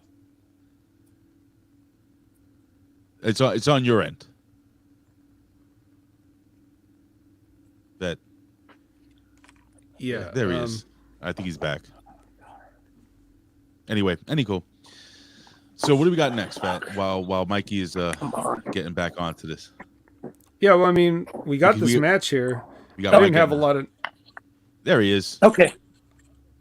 Come on. We got Mike getting hot, man. The best part of this is Mike just really cursing out the cell phone in the background. Fucking cell phone service sucks. This is great. Anyway, we got to keep the show moving. Yeah. Well, like I said, I mean, this was just like our one tag match of the week. Did you see this, Ray? Where the part where was it? It was Jensen that was running the ropes. Did you see his like head slip under the top rope when he ran, or was that just me? I don't remember that part. It was kind of brief. I almost wasn't sure if I saw it, but he went to go hit the ropes like normal, and it looked like his head went under the top rope, and he kind of came back bouncing off the second rope like a John Moxley or something. I don't remember that part. You know what I was going to tell you? If he can't get on in video, if I had his number, I can call his cell phone. You can finish the show off on the cell phone. It's up to you know. Well, I don't have it. You don't. Damn, that was your job. That was the hope. Yeah. The hope is give me your number. I mean, hopefully he'll be able to rejoin us, but these are the dangers of Wi-Fi. That's why I always make sure. Keep it going. I'm gonna actually message him that I have a Ethernet cable plugged in at all times to my router and modem, so that even when you've got to do real good to take down the vet's internet, which has happened before. Keep it more. I'm texting him. Okay, go ahead. So the other thing I noticed about this match, because I knew that Mike was going to be breaking this down in great detail, and I really didn't want to get too much into it, but I just noticed that whether it was because of the loss of Cosby's sweater or not, Malik Blade did not seem to be as aerodynamic, because every time that he would do, like, he does some kind of flip, I fear for his life. And if you saw that moonsault he did to the outside where he almost didn't make it over, I was afraid that he was just going to do a red velvet and land on his neck. So if he doesn't want to end up like, all right, I'm not going to say that. That's hey, Vet, can you hear me? We can hear you, Mike. Can you hear us? Yes. Can you see me? Because I can't see myself. No, John Cena. Yeah, we just see a black screen right now, but that'll work as long as the audio sounds good. Yeah, sorry about that. I reset my Wi-Fi and it seemed to work now. I apologize. It's all good. I hope the screen works. I don't know what the hell's up. So what you can do is since your Wi-Fi is back up, it's booting up, you can probably back out now, give it like 2 minutes, and then come back on. Or if you check your Twitter DMs, I actually sent you my cell phone number. You can actually call into the show. So whichever way it works, but we can try the video next. We're still talking about this. I mean, he's kind of on a call right now, so yeah, technically. Yeah. You want me to back out and come back in? Maybe the video will work. Yeah, try it out. Let's try it. Sorry, guys. Don't apologize, please. Guys over here giving us free freaking double decades of knowledge, and he's like, sorry. Well, he's just that nice of a guy. He's just a great guy. But yeah, so did you notice that, Ray, when when Malik did that moonsault and almost did a red velvet and landed on his neck and face? Oh, there was one. Wait, let me look over here. There was one move where I was on a train. There was there was a crackhead blowing actual smoke into my direction. Mm-hmm. So maybe I wasn't paying total attention to it, but listen, man, these kids. What I noticed is in this match, remember how Mike was talking about how you need to slow shit down? Mm-hmm. Was it just me, or did you feel like they were rushing everything, especially Malik Blade and this other guy? And they were like, I feel like they were trying to overcompensate for. Were they turning heel? Like what was going on with them? Well, I think the one thing was they wanted to come out looking like they were kind of heated, because if you remember earlier in the show where like the reason this match happened is because Briggs and Jensen were trying to talk to them and they kind of got blown off. I guess. Did you see that? It was like one of them. Somebody was doing a TikTok dance, and then they were in the background. Right. Hey, Mike, you there? Yep, I'm here. All right, so we don't have any video. I apologize. Yeah. Okay. It's fine. It's fine. Do you have an iPhone? I do. Really? I was about to bury you if you had a freaking Android device. I have an iPhone. I got the iPhone. I just don't understand, man. Yeah. Well, the audio is really clear. Can you see us? Yes, I see you guys. Yep. So screw it. We're good. Okay. Yeah. All right. So we were just anyway. So yeah, we were just talking about the tag match, and just wanted to get your thoughts on the tag match real quick, because I mean, as you well know, they don't make tag matches like they used to. That's why I was hoping Pretty Deadly would be in there. A lot of it's just refs getting buried and stuff like that, and people being in there forever and doing all kinds of crazy stuff. But correct. Yeah. So and if there was ever anybody that could take the advice of slow it down, it may have been this. Yes, I agree, 100%. Yeah, that's one of the things in my notes. Yeah, but you go ahead. You go ahead with the notes. Want me to go rock and roll? All right. Yeah, do it. Now, this is babyface, correct? Am I right on this one? Yes, this one, that is correct. You got that one right. At the start of the match, it started off right away with a crossbody into punches. My question to you again is why? Why did it have to go start off right at the punches? It's supposed to be a babyface match. What did they do specifically to garner them to throw punches right off the bat, right? Which is no reason. Well, they had dissension backstage, and we were just discussing how the Inoue and Malik Blade may be turning heel, but we're not sure yet. Right. Okay, just throwing it out there. They were in the background of Saul Ruka's TikTok dance. So and one of the guys says, "Yeah, we're tired of being nice." I picked that out. I don't know if you guys saw that, but we'll see. But anywho. Anyway, yep. So I would, just why on the punches? Slow down on the front end. Going a million miles an hour. As a wrestling fan, I need to be able to see things, understand things, digest things, and then react to things. When you skip a couple of those processes, you know what I mean? It's just like a run-on sentence, or watching a movie and fast forward. I need to put your commas and periods where it needs to be, so the sentence makes sense. If that's a good analogy. Mm-hmm. After that, there was a slip slam on the up and over into a drop kick. It was the first cover of the match. Kick out on 1, don't kick out on 2. Very early in the match, we want to work that count, right? So later on, when it is a 2 count, a 2.5 count, that the count means something. Why do you think the fans got educated enough to where they go 2? Mm-hmm. It's because everyone always kicks out on 2 all the time, But you want to build the count, Start off kicking out on 0, kick out on 1, and then kind of go from there. That makes sense? Oh yeah. Yep. Okay. The cutoff spot was involving a blind tag into a variation of the X Factor to a big tackle, which followed Briggs and Jensen sliding to the floor, doing a double punch. I thought they should have tried to win after that instead of picking them up off the mat, right?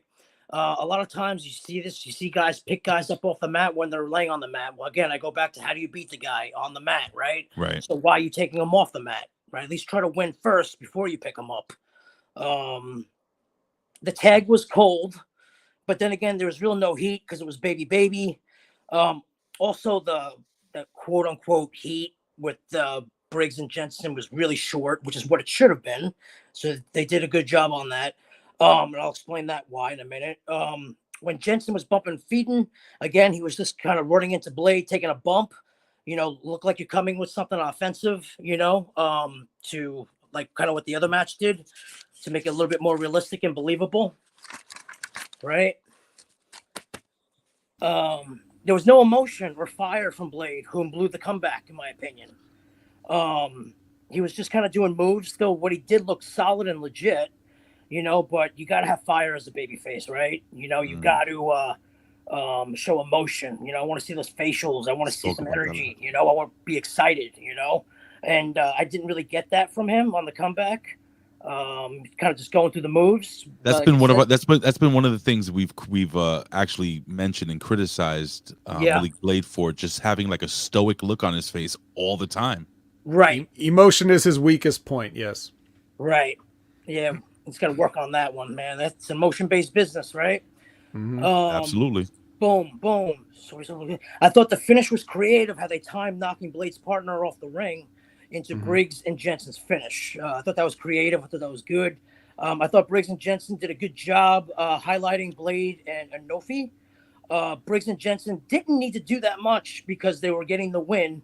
The match was to further the business between Wagner and the guy on the outside, his manager or whatever, Blade and Nofi.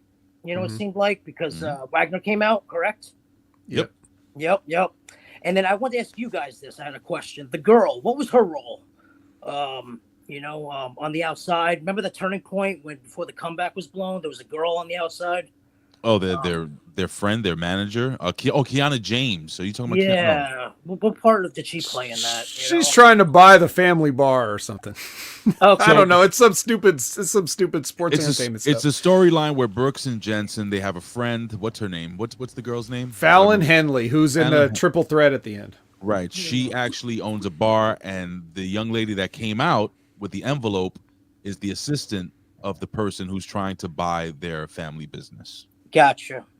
Yeah, because there was distraction, and because of the distraction, that's why they were able to make the hot tag. I just want to know how that tied in.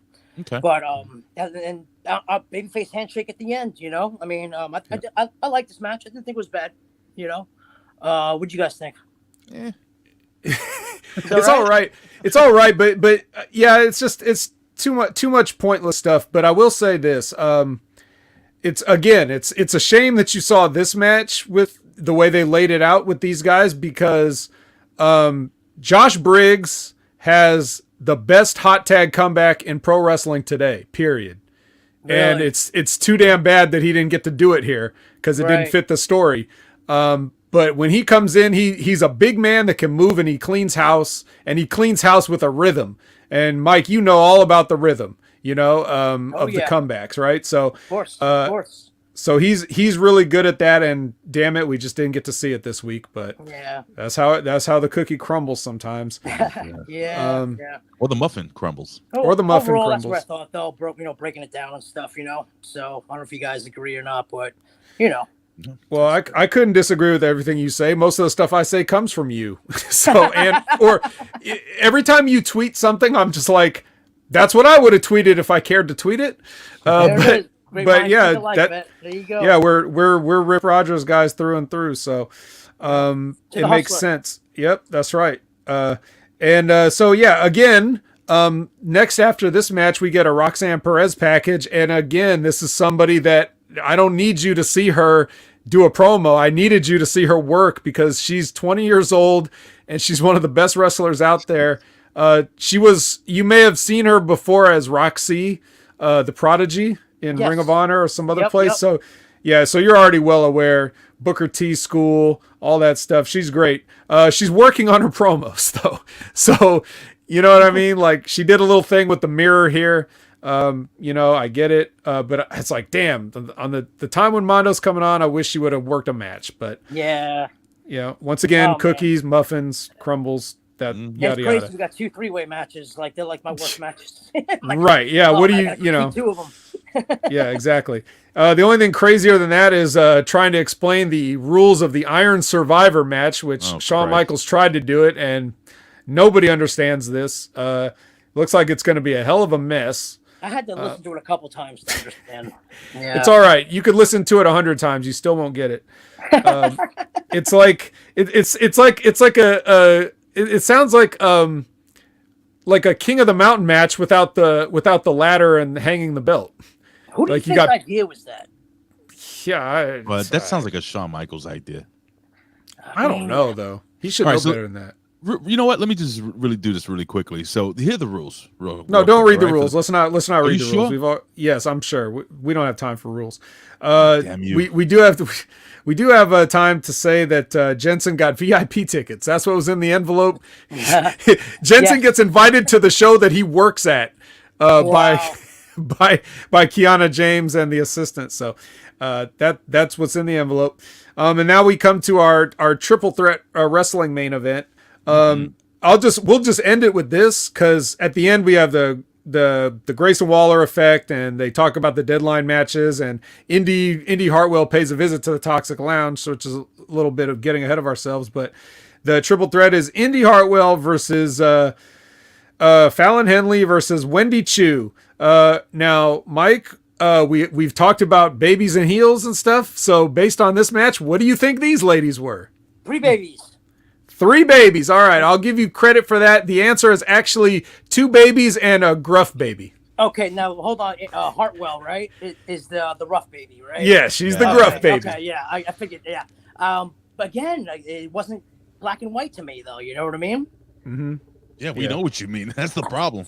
Yeah, that's a big issue. You know what I mean? And honestly, it's like I wish I had the time to like watch every week, but like I was kind of like a first time viewer, you know what I mean? So it's like when I'm watching this, they got to be able to tell me like, look, like you are the face, and you are the heel through your actions and circumstance wise and everything, and they're struggling with that, and that's not good, because what's somebody that's not really a wrestling fan, but they go to a show, how are they going to respond? It's going to be very, very tough to get through to them.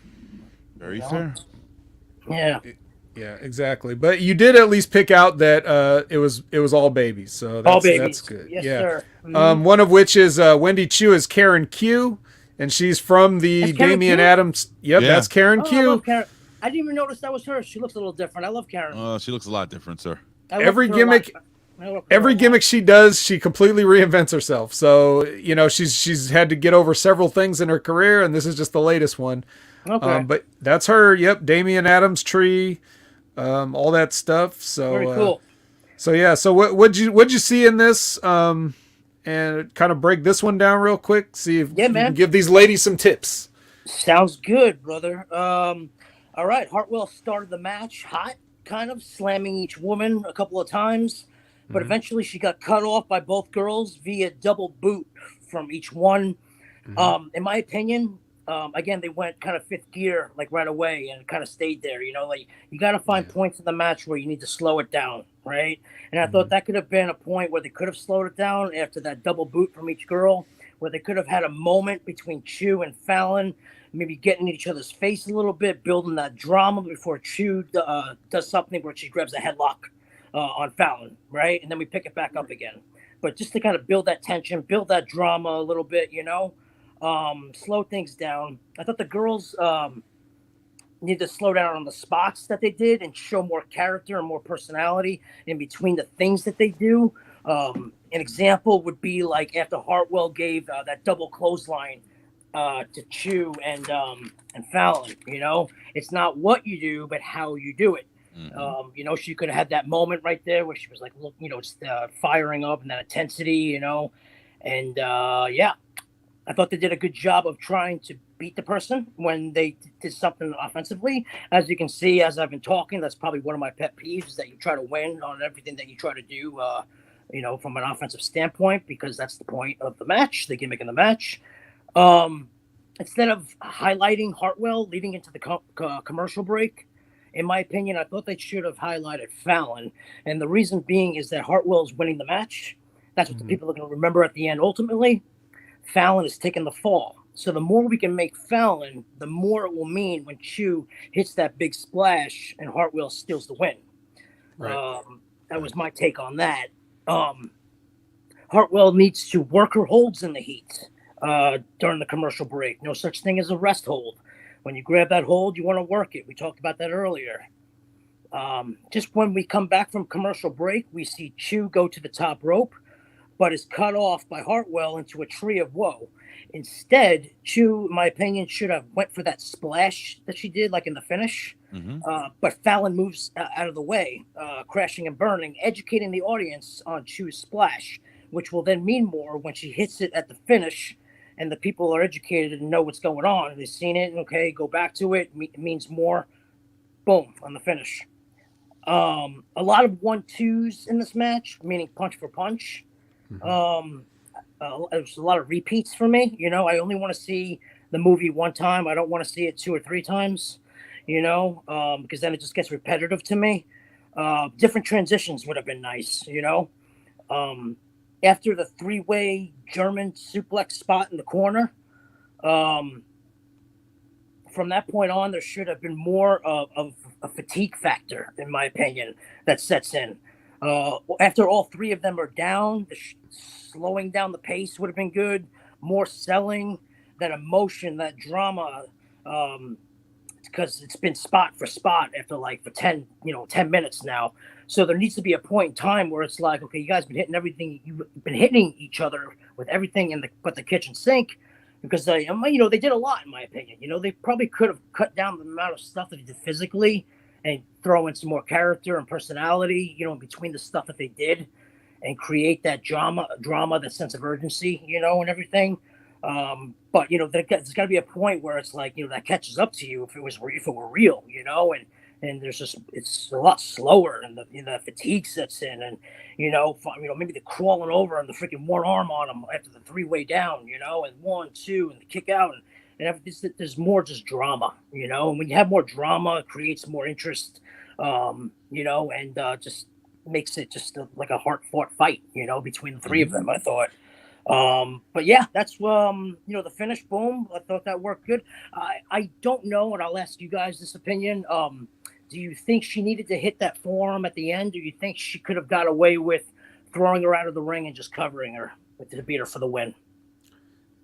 She's been using that forearm as a finish lately, right? Right. So I think she's trying to get that over, but okay. But no, Yeah. it doesn't necessarily. Yeah, it's because it's not necessarily like. Let's see. The question is, does she need to? No, not necessarily. Not necessarily, right. But I think the other options are for a baby face to steal one, you're stealing it from a baby face. Exactly. So there's no point in doing that. Yeah. And if you're stealing it from a heel, well, you know, it's like if you're a heel stealing it, then yeah, maybe you could do it that way. She's just being a rough baby face. So like I said, I think it was probably better just to put an exclamation point on it, but you know.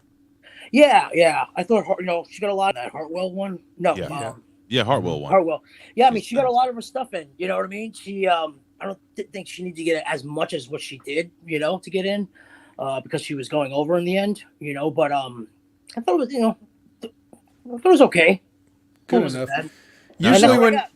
Usually when you see this, like these women working this much, this hard, this fast and stuff, there's usually a lot more train wreckage. So I think the fact that they came through this relatively clean, very few mistakes. Yeah. I mean, just little things that nobody would see unless they have that laser focus, like when Fallon Henley just puts herself in a headlock with Wendy. It's like, okay, let's hit the ropes now. Like, that's a little awkward, but the fans probably aren't going to pick that up. You know, just the fact that everybody seemed relatively safe and they didn't mess anything up, I got to give them credit on that. Yeah. I thought business was accomplished, you know. Yeah, if anything, I thought they did a little too much, you know. But overall, like you said, it wasn't a train wreck, and they pulled it off, you know. But Hartwell, man, I'd like to see. She needs to. What was the word I'm looking for? Show more. Get more out of her personality wise, right? She's a little too dry for me in the ring. You know what I mean? Like, well, Mike. What's that? How long we've been doing this show, right? I think this is all you got, brother. Yeah, this is all you're gonna get, man. What's that? Yeah, oh, really? Yeah. Yeah, Oh, this is the best she's probably ever looked. So you can imagine what she was like before. Physically is fine, you know. It's just she's missing that it part. You ever watch My Big Fat Greek Wedding? When the father is describing her potential fiance as he's so plain like white toast, he's dry toast. Yeah. Unfortunately, that is her character. Okay. And they try to give her character by marrying her to a guy that his whole character is having no character. Wow. What's his name? Dexter Loomis. Dexter. Yeah.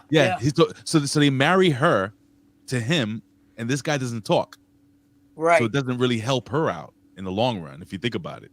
No, man, they got to figure out something to get more out of her, though. You know, she, again, everything she does, she looks good. You know what I'm saying? I talk about those three things, right? The look, the promo, I thought she should die, hey.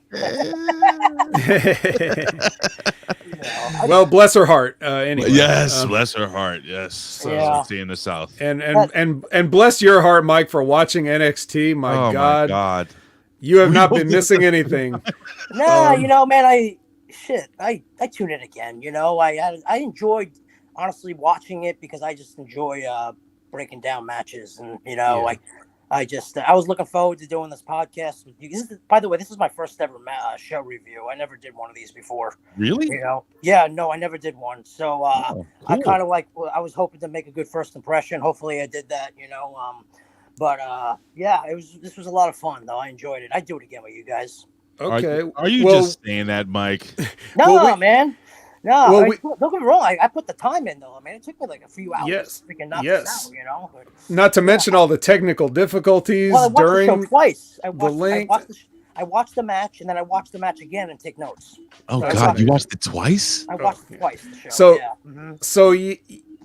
Well, I just want to say that we haven't been putting the chat over the entire time because we've just been here listening to the knowledge, but they're just saying comments like, this is such a great show. Mike dishing out these more knowledge in 10 seconds than some people do on their whole podcast. So the people here with us live, they're seeing it. I'm sure the people that are going to catch this on a replay are going to take this and they're going to pour over it and try to wring every last bit of knowledge and take these notes just like you took these notes. And just on a selfish note, I just want to say that, one of the things that's been great about being with HMG and doing these shows with Ray and everything, is being able to reconnect with a lot of the people that I used to know back then. Because when I stepped away, I kind of didn't keep in contact with a lot of people. So there was a lot of people that, never really even probably knew where they stood with me if they thought about me at all. But just being able to, to be on these shows, it's a lot of because of people like Mike. It's people like Rip. It's anybody that's ever taught me anything in the business that gives me the credibility and allows me to sit here and talk to these people on a weekly basis. So I cannot thank you enough, Mike, for not only just for coming and doing this show, but for everything that you ever taught a guy like me and everybody else. You give me credibility here. You're the Rip Rogers guy. I used to wrestle, but you are a wrestler. You lived the life. You bled, sweat, and paid the price. So that a guy like me can sit here and talk about it on, and goof off and have fun. So, amen. From the bottom of my heart, I appreciate you. I appreciate everything you've done for me. And I'm glad that I can be in a position to tell you that after meeting you those 17 years ago. Thanks, man. That means a lot to me. I really, really do appreciate that, man. That's it's really cool. And I'm not gonna lie, I listen to you, and I'm like, wow, man, Vet he knows a thing or two, man. The light bulb's gone off for him, and that's very gratifying, especially as a coach, to see that, especially someone like when I work with you. And I just thought it was, I think it's really awesome, really cool, man. Keep doing what you're doing, I love listening to you, and I'd love to come back on with you and talk shop a little bit more, some other time. But really, for real though, thank you for those compliments. That means a lot to me. This is the most emotion you will ever get from the vet. I'm going to tell you that, Mike, right now. There we go. It was real, authentic. This is the sweetest he has ever been. Period. He's a heel in real life. Oh my God! How long have you been doing this, vet? 2 years? You and me? Yeah, it's coming up on 2 years, huh? Coming up on 2 years, and Mike, not for nothing. I hate watching NXT, but I always tell Vet I love doing the show because I have him, and he is an extension of what you've taught him. Yeah. So I have to thank you for not only coming on the show today, but for implementing all of that knowledge and wisdom and teaching my co-host here so much about the business and just making him who he is. And it's one of my favorite people to ever work with, because I said from the beginning, if this show ends and I can't do this show anymore, I ain't doing it with no one else. So that's awesome, man. Yeah, no, it's awesome, man. I really enjoyed being on here with you too, Ray. Definitely good times, man. And appreciate it. You made it easy, bro. You're great. Like, I don't know, it felt like we worked before, Are you talking about me? Yeah, man. Yep. You don't have to lie, Mike. Stop. I'm not, man. You're freaking easy peasy, bro. That's the magic of Ray. That's the magic of Ray. Yeah, you bounce in there right when you need to, man. That's it. It's good. I am. Yeah, bro. Thank you for having me on. And one more time, Mike, tell the people real quick about Virtual Boot Camp and get those. We've got the ticker going, but just tell them one more time. Yep, you got it. Yeah, guys, for a low cost of $20, you can send me your match, and I will systematically break it down from A to Z. I will point out the pros, the cons. I'm a big proponent of attention to detail and watching for the things that really matter, not what you do, but how you do it. The little things in between, the moves, and again, the footwork, the facials, the body language, the whole 9 yards. I prefer if you keep it 10 minutes or less, but get in touch with me at themikemondo@gmail.com. You can hit me up on my Twitter. There you go, it's right down there below. Yep, there you go. Themikemondo at my Twitter. You can DM me. Instagram is the same thing, and my Facebook, Mike Mondo. So I look forward to working with you. Hope you guys take advantage of the opportunity. We'll do a face-to-face, one-on-one conference call, pretty much, and I'll answer any questions that you may have regarding the process. What I tell you regarding the match. So yeah, there you go. Do you want to put over anything with NYWC wrestling? Sure, yeah. If you're in the Long Island area, the tri-state area, I am the head trainer at the NYWC Pro Wrestling Academy in Long Island, Deer Park, New York. Come on down there. If you got a dream to be a pro wrestler, you'll be trained by me. Just come on down and we'll get you started and make you hopefully the next big superstar of today. So, Mike, here's the deal. My son, again, 6 foot, almost 6'2", over 200 pounds, very handsome, athletic. I told him he's got to go to school, which he is. He's actually at Fashion Institute school. Very, very talented young man. Good. That's good. But he does have an interest. So, Mike, maybe in 2 or 3 years, I might send him your way. How do you feel about that? I would love it. I would love, just on paper, what you told me, it sounds like, man, if I can get my hands on this guy and put my brain in his, and damn, I think we'll have a superstar. My friend, from your mouth to God's ears. Guys, this has been legitimately one of my very, very favorite shows. Again, I'm going to put this over again, WNYCWrestling.com. Also, follow Mike Mondo on Twitter at @TheMikeMondo. Also, if you have any inquiries regarding the virtual wrestling school that Mike Mondo is putting over here, listen, guys, it is well worth it. $20. That's 2 Starbucks coffees. That's 2 Venti lattes. All right? Seriously. It's a steal at twice the price. For 2 cups of coffee, ladies and gentlemen, you can get all of this and more. And again, it's themikemondo@gmail.com or private message him on all social media at @TheMikeMondo. Mike, thank you, brother, so much for coming on with us. And man, I don't want you to watch NXT anymore, but I would still want you to come on. Does that make sense? Heck yeah, man. We'll talk about anything you want, man. That'd be great. I had a lot of fun with you guys. It's been good. Vet, you want to say goodbye to the people? Oh yeah. Goodbye, everyone. Oh, you know where to find us. You know where to find us. You found us. You all know where we are. Hey guys, real quick. I'm sorry, Mike. I got to put this over at 4:30 p.m. Eastern Standard Time. I will be live with April Hunter on the A Show. We'll be talking the Twitter files. We'll be talking Cocaine Bear. I know that the Cocaine Bear's over with you, right, Mike? What's that? There's a movie called The Cocaine Bear. We're going to be talking. Oh, is there? I didn't know about that one. Oh God. Go to YouTube and check out the gimmick, trailer. the trailer. Yeah.